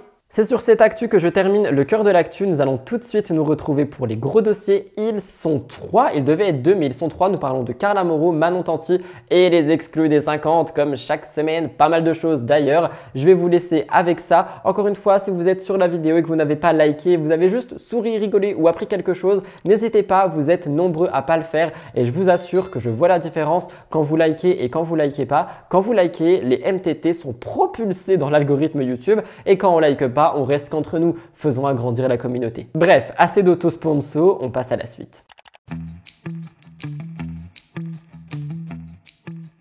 Comme chaque semaine pour les gros dossiers, je reste sur mes notes. C'est la manière la plus simple pour moi de vous raconter les choses tout en n'oubliant aucun détail. Nous commençons par Carla Moreau qui a fait parler pour 2 choses cette semaine. Elle devait pas être dans les gros dossiers, mais finalement la partie était grande. Elle se retrouve donc à la fin de la vidéo. Carla a fait parler d'elle pour 2 petits points, je voulais vous expliquer. Attention, je sais que quand je parle d'elle, les avis sont tranchés avec vous. Je vous demande simplement un peu de respect dans les commentaires. Premièrement, Carla a été accusée d'avoir eu recours à la chirurgie esthétique. Comme vous le savez, elle est séparée de Kevin Gage. Ils ont eu une histoire pas vraiment idyllique, sauf sur la fin. Ils ont accueilli une petite fille. Malheureusement, le divorce a été prononcé et Kevin d'ailleurs est en rapprochement avec une certaine Chloé. Depuis qu'elle est médiatisée, Carla est la cible de critiques. Malheureusement, la plupart du temps, les gens s'en prennent à elle et à son physique. Entre des messages privés et des commentaires haineux, elle est vraiment épiée de partout. Depuis l'affaire sorcellerie, ça ne s'est pas du tout arrangé puisque Carla Moreau se retrouve en top tweet régulièrement. Elle est accusée d'avoir jeté des sorts à d'autres candidats de télé-réalité et depuis, son image est détruite. Qu'est-ce que je suis dramatique, son image est détruite. Non, son image est juste amochée. Quoi qu'il en soit, elle n'a pas l'intention de se laisser faire, elle est très présente sur les réseaux sociaux, sur Instagram notamment, elle poste beaucoup de vidéos, beaucoup de photos et à cette occasion, les internautes l'ont accusée, une fois de plus, comme la semaine dernière et la semaine d'avant, d'avoir trop retouché une photo. Elle était à Saint-Tropez et ces derniers ont remarqué quelque chose qui leur laissait sous-entendre que la photo était retouchée. En fait, derrière, il y a une planche en bois et on voit des lignes qui sont totalement déformées. Donc, Carla Moreau aurait affiné sa silhouette. Tout ça, on en a parlé, c'est pour un petit peu remettre l'eau à la bouche à tout le monde. Ce lundi 17 juillet, c'est pour autre chose que les haters se sont mis à lui faire des commentaires haineux et ils ont dit que Carla avait eu recours à la chirurgie esthétique pour sa poitrine. Ils ont dit qu'elle a fait une modification de celle-ci et qu'aujourd'hui elle était bien plus volumineuse. Carla Moreau s'est empressée de prendre son téléphone et de répondre à tout ceci sur Snapchat. Elle a dit qu'ils avaient tort, elle a été très cash, elle a affiché ouvertement son poids avant, pendant et après sa grossesse et c'est quelque chose qui devrait faire taire les haters. Elle écrit qu'elle faisait 48 kg avant d'être maman, 64 pendant sa grossesse et qu'aujourd'hui elle est à 54 kg. Des chiffres qui sont une preuve, d'après elle, du changement de la forme de sa poitrine. Elle explique qu'elle n'a pas perdu tous ses kilos et que sa poitrine a beaucoup évolué avec la grossesse. Je réagis et moi je pense que déjà tout justifier tout le temps, c'est dommage. En fait, Carla, je comprends totalement parce que les gens lui tombent dessus, mais juste aller dire à quelqu'un « ta poitrine a grossi, tu as fait une opération », non, c'est pas forcément comme ça. Le corps humain change, le corps humain se modifie en grandissant, en tombant enceinte, si tel a été le cas, en devenant maman, en faisant moins de sport, plus de sport, en changeant son alimentation, l'été-hiver aussi, vous m'avez expliqué. Donc en fait, une poitrine et un corps au global peuvent tout le temps changer et ce n'est pas forcément que question de chirurgie esthétique. Donc je trouve ça dommage de toujours catégoriser tout comme ça, mais c'est vrai que Carla a donc eu besoin de se justifier et je vous laisse regarder. Ici, il y en a plein, ils m'ont dit Carla, t'es une menteuse, t'as refait ta poitrine, t'as injecté de la graisse. Alors sachez-le, je n'ai strictement rien fait à ma poitrine. Sinon, vous doutez bien que je n'aurais pas mis cette photo hier. Je n'ai absolument jamais refait ma poitrine. On en discutait d'ailleurs avec ma mère et ma tante là, en train de se dire mais c'est incroyable ce que la grossesse a fait. Bon, après, faut savoir comme vous avez dit, parce qu'il y en a beaucoup qui m'ont dit aussi, bah oui, t'as pris des kilos, oui. Effectivement, j'étais montée à beaucoup quand j'étais enceinte. J'ai perdu énormément, mais j'ai pas encore retrouvé le corps que j'avais avant, ni le poids que j'avais avant. Mais par contre, toutes les personnes qui connaissent parce que c'est des poitrines refaites, vous vous doutez bien que ça se voit que j'ai pas une poitrine refaite parce que elle est pas forcément en hauteur. Enfin, ça se voit quoi. Mais par contre, c'est vrai que c'est incroyable, vraiment la grosseur de ma poitrine avant après. Enfin, on dirait vraiment une autre femme quoi. C'est un truc de fou.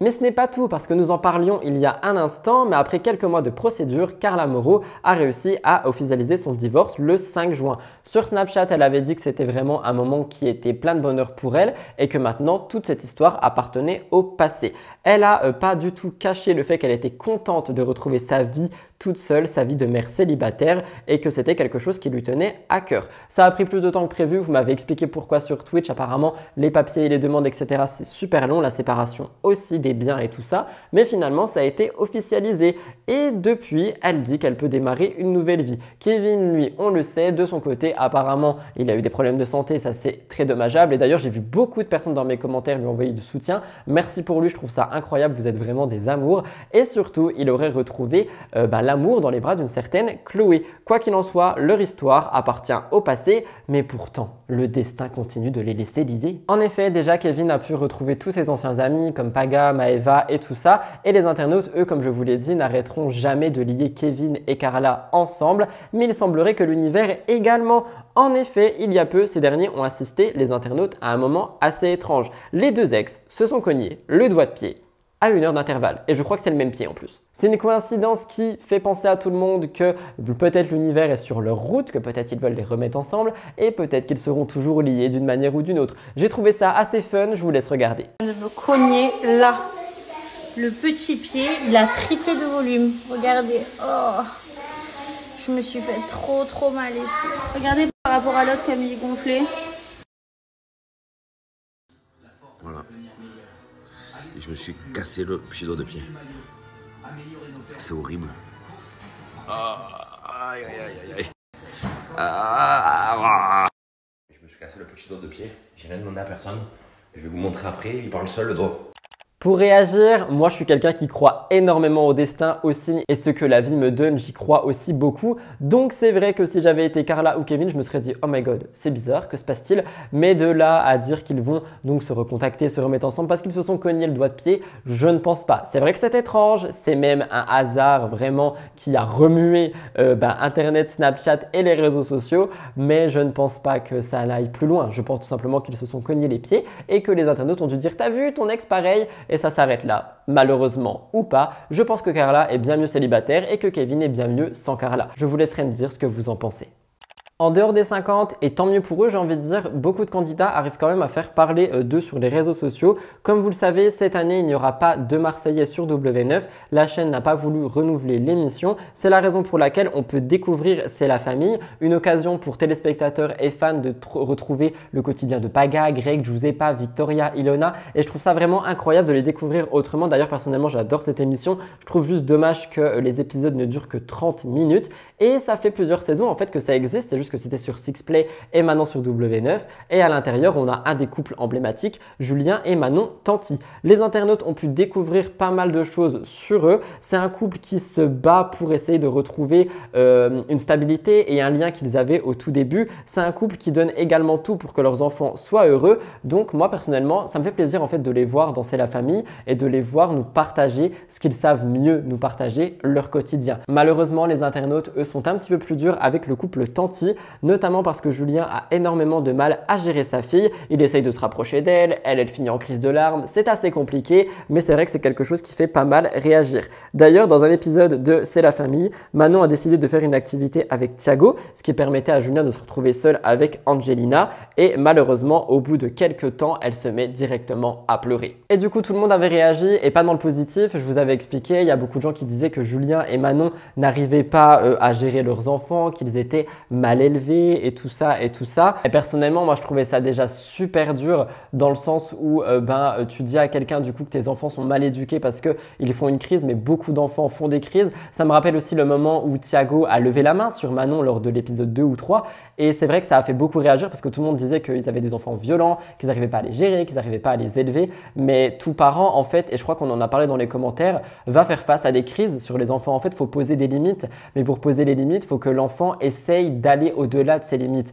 Et c'est comme ça que créer des crises, enfin c'est comme ça que se créent des crises, qu'on a de l'énervement et des situations compliquées, mais si on passe pas par celle-ci, les enfants n'auront aucune éducation. Donc moi, j'envoie juste mon soutien à Manon et Julien parce que leurs enfants peuvent avoir des moments difficiles comme tous, et c'est pas parce qu'ils sont filmés que ça veut dire qu'on peut tout leur jeter dessus, en fait, et je trouve ça dommage. Quoi qu'il en soit, Manon était dernièrement en France et ses abonnés se sont fait un plaisir d'aller la voir. En revanche, elle tient quand même à protéger sa vie privée. Ça lui fait plaisir de rencontrer ses abonnés et ses fans, mais elle a peur des personnes qui se rendent compte qu'elle n'est pas chez elle et qui tentent de la cambrioler. C'est pour cette raison qu'elle a partagé en fait une information dans laquelle elle dit que ses stories sont en différé. Donc en gros, il se passe des choses et les internautes les voient plus tard. Manon a expliqué qu'elle devait faire très attention à ce qu'elle montre de son quotidien. Elle a prévenu sa communauté parce que certains se déplacent en fait à des endroits où ils la voient en story pour aller la voir, mais généralement elle n'est pas là vu que c'est en décalé et elle ne souhaite pas leur faire perdre du temps.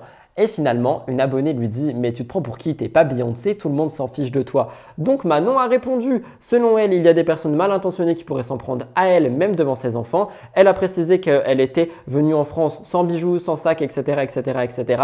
pour faire en sorte que ça se passe pour le mieux. Et je réagis avant de vous laisser écouter. Beyoncé ou non, je pense qu'il faille se protéger. Elle a raison. Et pas besoin d'être Beyoncé pour prendre soin de sa famille. Malheureusement, je pense que quand t'as trop de notoriété, il faut en arriver là. Et c'est assez chaud. Je vous laisse écouter. Non, à Dubaï, on fait pas les snaps en décalé.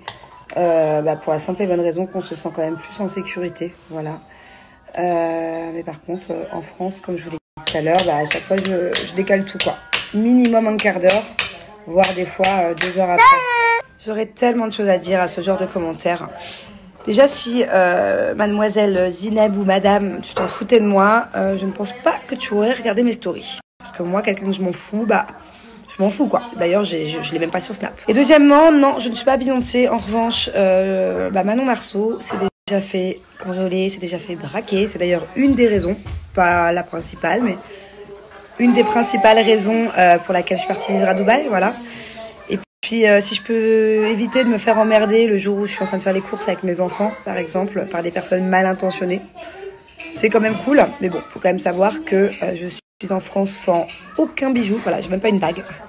Le bracelet que m'a fait ma fille, aucun bijou, aucun sac, même ma carte bleue est restée à Dubaï, ma carte bleue principale, enfin voilà, rien du tout, comme ça au moins j'évite un maximum les problèmes inutiles pour rien qui pourraient être traumatisants et traumatiser mes enfants. Pire dans tout ça, c'est que je suis venue en France, donc j'ai rien pris, pas de marque, rien, genre j'ai un truc comme ça, 10 €.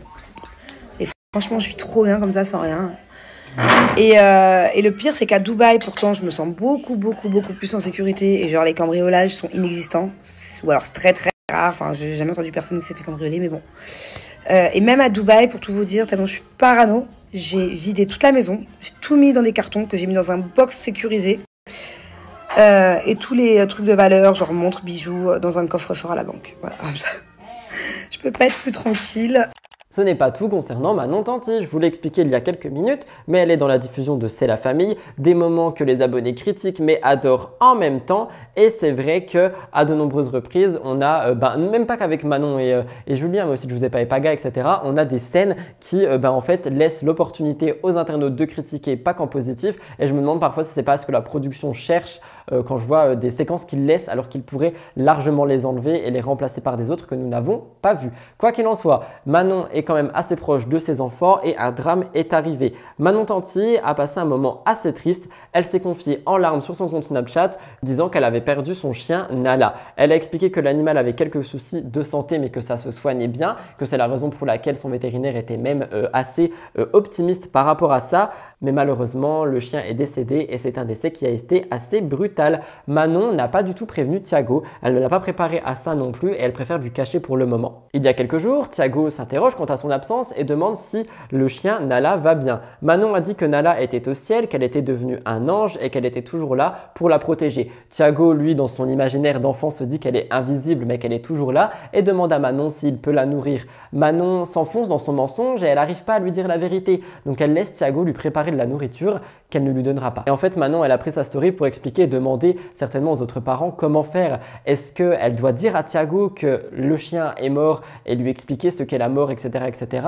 Est-ce que ça peut le troubler? Est-ce qu'elle doit continuer de lui mentir parce que c'est trop tôt? Elle ne sait pas quoi faire. Et c'est vrai que c'est pour ça que j'en parle, parce que c'est une question que je veux mettre en avant. C'est vrai que c'est assez délicat et compliqué d'aller dire la vérité sur un événement de ce type à un enfant. C'est comme le Père Noël, la petite souris et tout ça. Je pense que lorsque tu es un parent, tu as vraiment cette pression de qu'est-ce que je peux lui dire et qu'est-ce que je dois lui cacher. Et c'est pour ça que je voulais demander aux parents, et même pas aux parents, aux futurs parents, peu importe, aux personnes qui sauraient quoi faire dans cette situation, qu'auriez-vous fait? Est-ce que vous auriez dit à Thiago, le chien est mort, je t'explique comment ça se passe, etc. Tu es préparé? Ou est-ce que tu continuerais de lui mentir parce que il est un petit peu en déni et qu'il ne se rend pas forcément compte, etc. C'est vrai que c'est assez compliqué et délicat. Je pense que si j'étais parent, je m'asserais avec lui et je lui expliquerais. Ça doit être super dur, mais je pense que c'est la meilleure chose à faire. Je vous laisserai me dire ce que vous auriez fait en tant que parent, futur parent ou tout simplement personne qui a un avis sur ça. Ouais, par rapport à l'histoire de Nala, donc je vous explique un peu. Avant-hier, j'étais en voiture avec Thiago à un feu rouge et on a vu une sorte de Rottweiler. Du coup, je lui ai expliqué que Rottweiler, c'était plutôt un chien de garde. Enfin, voilà, on va dire ça comme ça. Je lui ai expliqué un peu avec mes mots. Je lui ai dit qu'il y avait plusieurs catégories comme ça de chiens pour plutôt garder la maison, comme les Doberman, tout ça. Et du coup, après, il m'a posé la question, mais est-ce qu'il y a des chiens de police? Est-ce que ça existe? Donc, je lui ai dit oui. Je ne m'y connais pas trop non plus. Généralement, c'est plutôt les Malinois, les bergers allemands. Donc, beaucoup de questions par rapport à Nala. Et puis, du coup, le fait qu'il se dise dans sa tête maintenant que c'est un ange, il a plein de questions par rapport à ça. Il me dit, mais elle est invisible? Je dis oui. Mais est-ce qu'elle peut traverser les murs? Question, ok, ouais, ok. Parce qu'au début, je lui dis non, mais elle me dit ok, mais si, imagine, on dort et puis qu'elle veut revenir à la maison parce qu'elle est partie se promener, comment elle rentre? Alors, je dis ok, bon, elle peut traverser. Puis les questions, elles commencent à être de plus en plus. Et puis le problème, c'est que depuis avant-hier, il me dit, mais du coup, est-ce que je peux donner à manger à Nala? Donc avant-hier soir, il a laissé un tout petit bout de viande dans une assiette et je savais pas quoi faire. Parce que du coup, il pense que c'est un ange et que des fois, elle est avec nous pour nous protéger et puis parce qu'elle reste avec sa famille, quoi. Ouais, je me suis un peu enfoncée là-dedans. Voilà, donc on en est arrivé au point où avant-hier soir, il a voulu laisser un petit bout de viande dans une assiette pour Nala parce que même si c'est un petit ange, des fois elle a faim. Donc je savais pas quoi faire. Et du coup, j'ai enlevé le petit bout de viande pendant la nuit. Et puis du coup, il croit que Nala a mangé le petit bout de viande. Voilà. Sauf que le problème, c'est que maintenant, il veut le faire tous les soirs. Donc je me suis un peu enfoncée là-dedans parce que je savais pas quoi répondre et que j'étais un peu triste d'avoir des sujets, que j'avais vraiment envie de lui faire comprendre que même quand on perd quelqu'un, quand quelqu'un meurt, que ce soit Nala ou même plus tard dans sa vie, la personne se transforme en ange et la personne veille toujours sur nous et nous aime toujours très fort. Mais du coup, ça s'est transformé en Nala est présente dans la maison et je vais lui donner son petit bout de viande tous les soirs.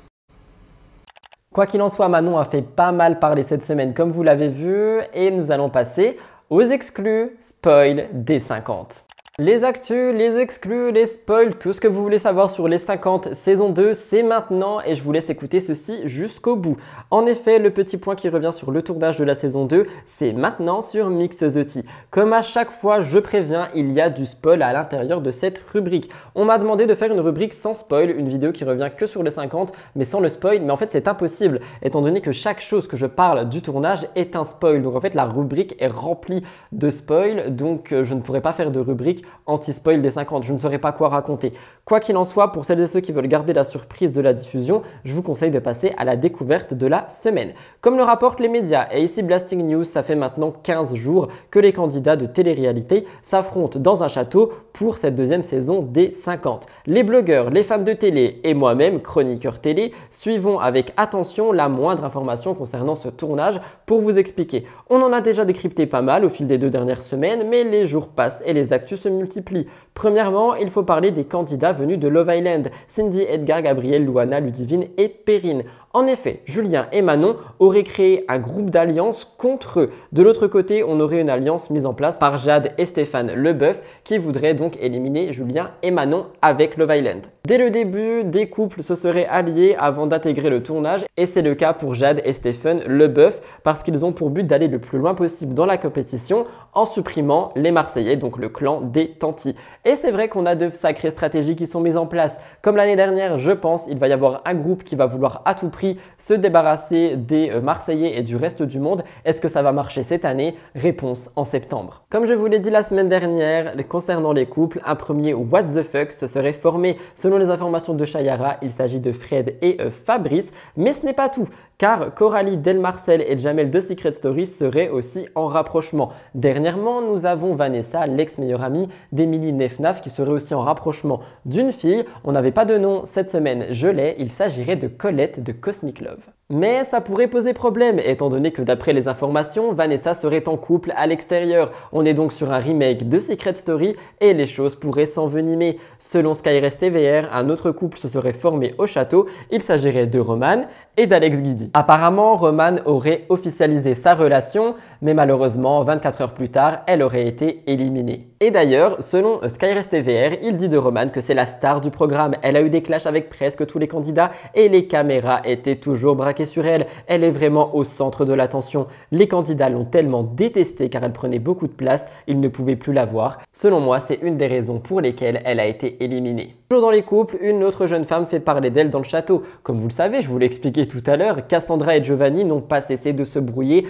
depuis le premier jour. Mais depuis, Giovanni a quitté l'aventure. Cassandra peut donc profiter pleinement de son expérience et contrairement à Giovanni, elle est toujours là pour remporter la cagnotte. Et vous le savez, Cassandra est une belle femme, c'est la raison pour laquelle son charme ne laisse pas indifférent d'autres candidats. Cette fois-ci, on part sur Chayara TV, elle fait des révélations, elle explique que Simon Castaldi aurait eu un énorme crush pour Cassandra Julia. Simon Adixia, Adixia Cassandra, Simon Cassandra. La logique est stable, ce n'est pas un couple télé. Il aurait tenté de se rapprocher d'elle, il aurait fait ses meilleurs yeux doux de petit lapinou, mais celle-ci aurait pas été réceptive à Simon Castaldi. Apparemment, Simon était en rapprochement avec Adixia avant le tournage, donc je pense que lorsqu'elle aura entendu ces informations, elle n'aura plus envie d'être en rapprochement. Apparemment, le couple se serait vu avant l'hôtel et se serait promis fidélité, mais nous connaissons Simon qui a son naturel qui revient très vite au galop. J'ai envie de dire comme d'hab, c'est pas pour être méchant, mais j'ai l'impression qu'il le fait exprès. Adixia n'appréciera pas cette nouvelle trahison, donc je ne pense pas qu'elle l'attende plus que ça. Elle affirmait en plus être en bon terme avec tous ses ex, et bien aujourd'hui ça n'a plus l'air d'être le cas. Nous verrons bien ce qu'il en est, c'était pour vous tenir au courant. Autre scoop, c'est Bastos. Selon lui, les retrouvailles avec Mélanie Dedigama n'auraient pas été si électriques. Si les dernières rumeurs racontent que les deux ont fait en sorte de ne pas se croiser, mais que la prod a fait vraiment un coup de maître et a fait en sorte qu'ils aient une séquence retrouvailles ensemble, apparemment, il se serait passé autre chose. Il a tout raconté lors d'un live avec Ilan. Il dit « ça s'est bien passé, mais je suis sorti assez vite. Il y a eu du grand show, mais je me suis pas fait virer. Il y a des choses qui sont arrivées que personne ne pourrait soupçonner. » Ilan réagit, il dit « ne me dis pas que tu as galoché Mélanie. Si j'apprends ça, je me tape la tête contre le mur. » Et Bastos dit « mais tu la tapes, genre comment? Moi je dis rien. » Ilan dit que ça serait du vrai show et en effet, ça le serait, je vous laisse regarder. J'étais en tournage, ouais. Ah, dans un tournage très secret. Ça s'est bien passé. Super, super secret. Ça s'est bien passé? Ouais, ça s'est bien passé, ouais. Je suis sorti assez vite, cela dit. Ah ouais? Bah ouais, puisque tu vois que je suis là. Toi, t'es sorti? C'est bizarre, ça. C'est bizarre, hein. Comme quoi... Tu nous as encore fait du show comme dans la dernière? Oui, il y a eu du grand show. Tu t'es fait virer encore? Non. Ah. Mais il y a eu du grand show. Ah. Il y a eu des choses que personne n'aurait jamais pu soupçonner qui sont arrivées. Si j'apprends ta galoche Mélanie Dedigama, si j'apprends ça, je prends ma tête, je la tape contre un mur. Pourquoi? Si t'as regaloche Mélanie Dedigama. Mais tu la tapes genre fort comment? Oh non, il a pas fait ça. Alors ça, c'est du vrai show. Moi je dis rien. Ah ouais, ça c'est du vrai show.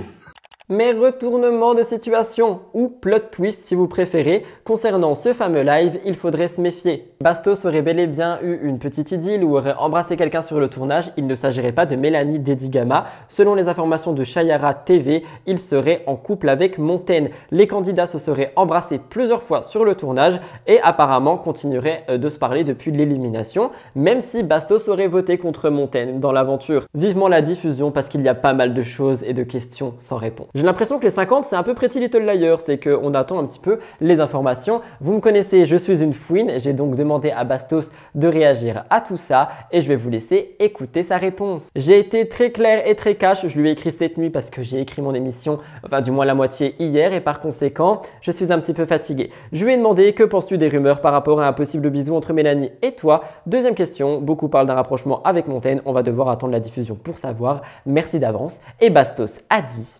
Alors, écoute, il y a des articles qui ont titré que j'avais laissé entendre que j'avais embrassé Mélanie.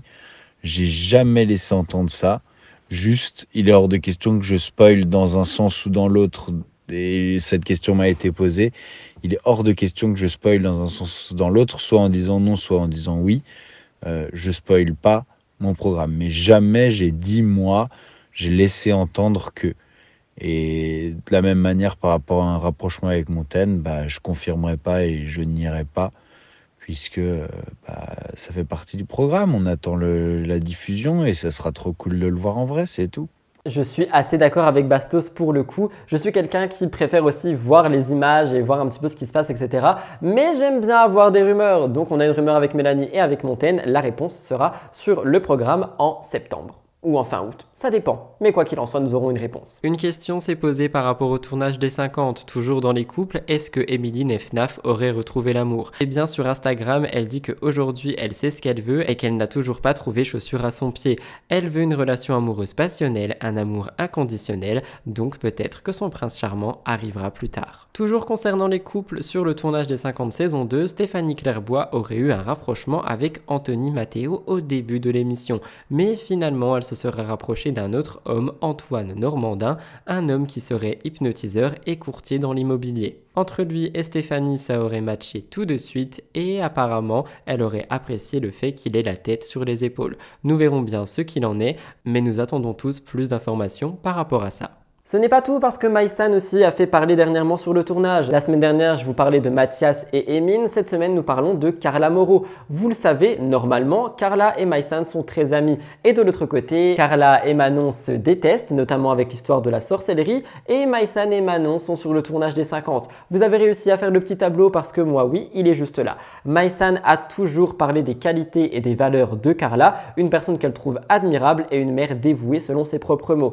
Eh bien, d'après Wassim de TV, Maïsan et Manon seraient devenus très amis sur le tournage malgré le différend entre Carla et Manon. Ils rapportent qu'elles ont eu une excellente relation sur le tournage et qu'elles sont maintenant amies, qu'au début il y avait des tensions entre les deux, notamment de par le prénom Carla Moreau, ce qui est totalement normal, mais finalement elles auraient discuté et elles auraient appris à se connaître l'une l'autre et elles seraient visiblement sur la même longueur d'onde. En plus de ça, Carla n'aurait pas pris beaucoup de nouvelles de Maïsan lors des jours off et par conséquent Maïsan se serait rapproché de Manon. Mais en parlant des tantis, malheureusement les deux auraient été éliminés. Oui, j'adore dire le mot éliminer de cette manière.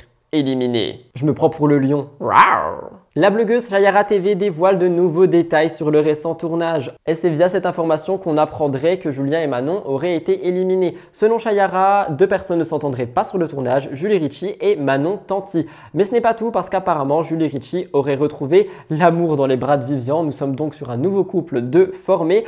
Mais d'après les informations, la stratégie mise en place par le clan Jad et Stéphane et Scott aurait été un succès. Ils auraient réussi à faire exploser le groupe des Tanti, soit Julien et Manon, et selon les informations exclusives, Manon aurait été éliminée grâce à une stratégie audacieuse mise en place par le clan adverse et par conséquent, Manon Tanti serait donc éliminée. Et ce n'est pas tout parce que Julien Tanti n'aurait pas apprécié la solitude et aurait donc saboté l'épreuve d'après pour être à son tour éliminé. D'un côté, je trouve ça beau parce que je me dis que du coup, il a vraiment du mal à faire des tournages sans sa femme alors qu'avant, c'était vraiment son but de faire des tournages avec, enfin du moins sans elle, dans le sens où il pouvait se rapprocher d'autres personnes, etc.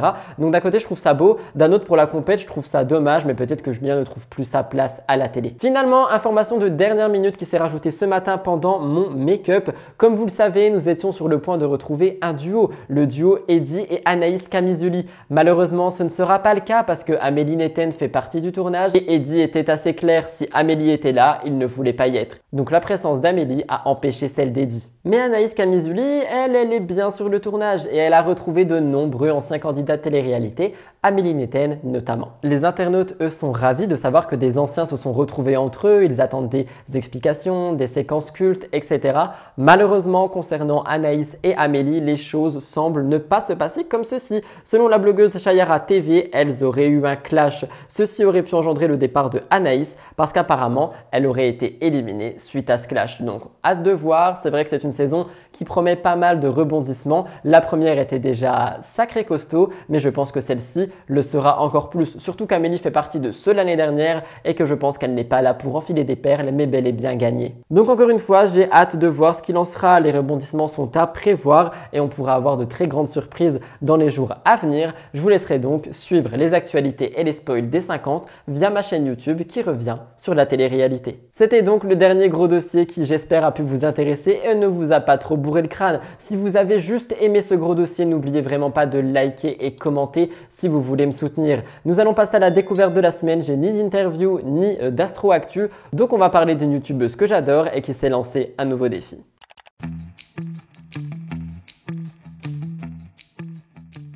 Si vous suivez récemment mes émissions, vous savez que je mets énormément en avant une youtubeuse en particulier. Il s'agit de la youtubeuse Stell, youtubeuse food, lifestyle, vraiment très divertissante finalement. J'aime beaucoup la mettre en avant parce que je me suis attaché à cette youtubeuse dans le sens où quand je regarde ses vidéos, je peux m'identifier dedans, je me sens bien en les regardant, il y a toujours une valeur ajoutée et c'est quelqu'un que je trouve extrêmement sympathique. Je ne la connais absolument pas. Quand je dis que je me suis attaché à elle, c'est à l'influenceuse, je vous l'ai dit, je suis un abonné avant tout et par conséquent j'aime beaucoup la mettre en avant quand des choses se passent autour d'elle. Cette semaine, il se passe pas mal de choses. Au moment où je vous parle, la sortie de sa marque est effective. Noka Matcha vient d'être sortie. Elle a donc lancé sa propre marque de matcha avec accessoires et autres que je vais m'empresser de tester dès que j'aurai ma paye. Je compte commander et dévaliser cette boutique pour tester et vous faire une sorte de mini revue sur Instagram. Donc déjà, félicitations à Stell pour ça. D'ailleurs, dites-moi si vous aimeriez que j'essaye de la voir en interview pour un petit peu comprendre le déroulement de Noka Matcha et tout ça. Ça pourrait être super intéressant. Si jamais vous le voulez, dites-le moi dans les commentaires et allez lui dire à elle aussi. Je sais qu'elle lit ses DM,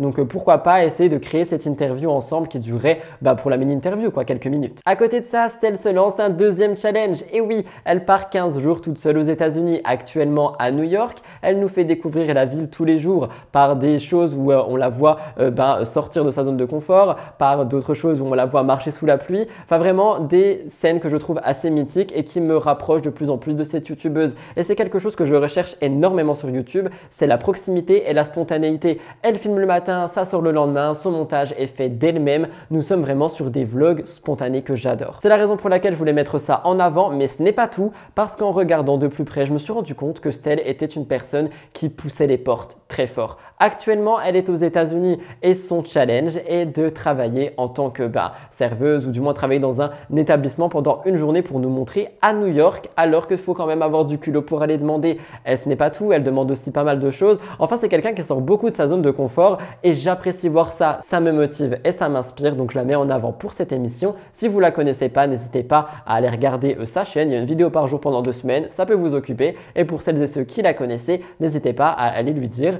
que j'ai parlé d'elle dans ma découverte de la semaine, ça fait grave plaisir. Mais voilà, c'était pour vous mettre un petit peu en avant Stell. Je vous laisse avec 1 minute à New York et on se retrouve pour la conclusion. Et bonjour, je crois qu'il y a quelque chose que j'ai omis de vous dire. Ces dernières semaines et ces derniers mois ont été rythmés principalement par la création de mon magnifique projet Noka Matcha. Du coup, j'ai dû mettre de côté certains projets de vidéos YouTube, notamment repartir en voyage pour vous partager un max de contenu comme je l'avais fait notamment à Los Angeles l'an dernier. Et donc, il y a 1 mois et demi, sur un coup de tête un peu, j'ai décidé de prendre mes billets pour New York et de venir ici pour vous vlogger du contenu tous les jours pendant 15 jours. J'ai toujours ce petit stress du début lorsque je prends l'avion, mais une fois que j'ai atterri, je me sens déjà beaucoup mieux. Et là, du coup, j'ai pris les transports depuis l'aéroport pour aller en direction de Manhattan. J'ai trop hâte de vous présenter mon Airbnb. Mais du coup, la Pierre Richard que je suis s'est trompée en fait sur le sens du métro, voilà, tout simplement. Donc je suis allée dans l'inverse. Voilà tout le monde, l'émission sur le thème Hi Barbie, Hi Ken est maintenant terminée. J'espère qu'elle a pu vous intéresser, vous plaire et vous apporter toutes les informations que vous n'avez pas eues au cours de la semaine. Personnellement, c'est une de mes émissions préférées avec celle de la semaine dernière. On a beaucoup de télé, beaucoup d'hors télé, des exclus qui viennent de sortir et des choses sur lesquelles nous pouvons rebondir de temps en temps. C'est le genre d'émission que je préfère. Je vous laisserai me dire si tel est le cas pour vous dans les commentaires, tout en likant et en vous abonnant à cette chaîne si ce n'est toujours pas fait. Pour l'emoji de la semaine, vous en doutez, ça fait partie du Barbie Foot Challenge. Je vais demander une paire de chaussures à talons dans les commentaires et j'espère que vous allez être nombreux à les mettre. Il faut dire que les diamants et les arcs-en-ciel, je les ai vus par centaines. Je veux voir autant de paires de chaussures. En ce qui me concerne, je vous laisse là et je vous retrouve demain pour Spill the Tea. Mais si vous voulez me rejoindre, vous connaissez la musique. Tous mes réseaux sociaux sont en barre d'infos et en commentaire. N'hésitez pas à aller checker ça et à me rejoindre. Je réponds à tout le monde. Nous pouvons discuter de tout et de rien. Ça permet d'avoir des échanges entre les émissions. En ce qui me concerne, je vous aime d'amour. Je vous réponds dès ce soir et demain. Je vous retrouve très prochainement. Merci pour votre fidélité et merci de m'avoir écouté jusqu'ici. Bye guys and love you.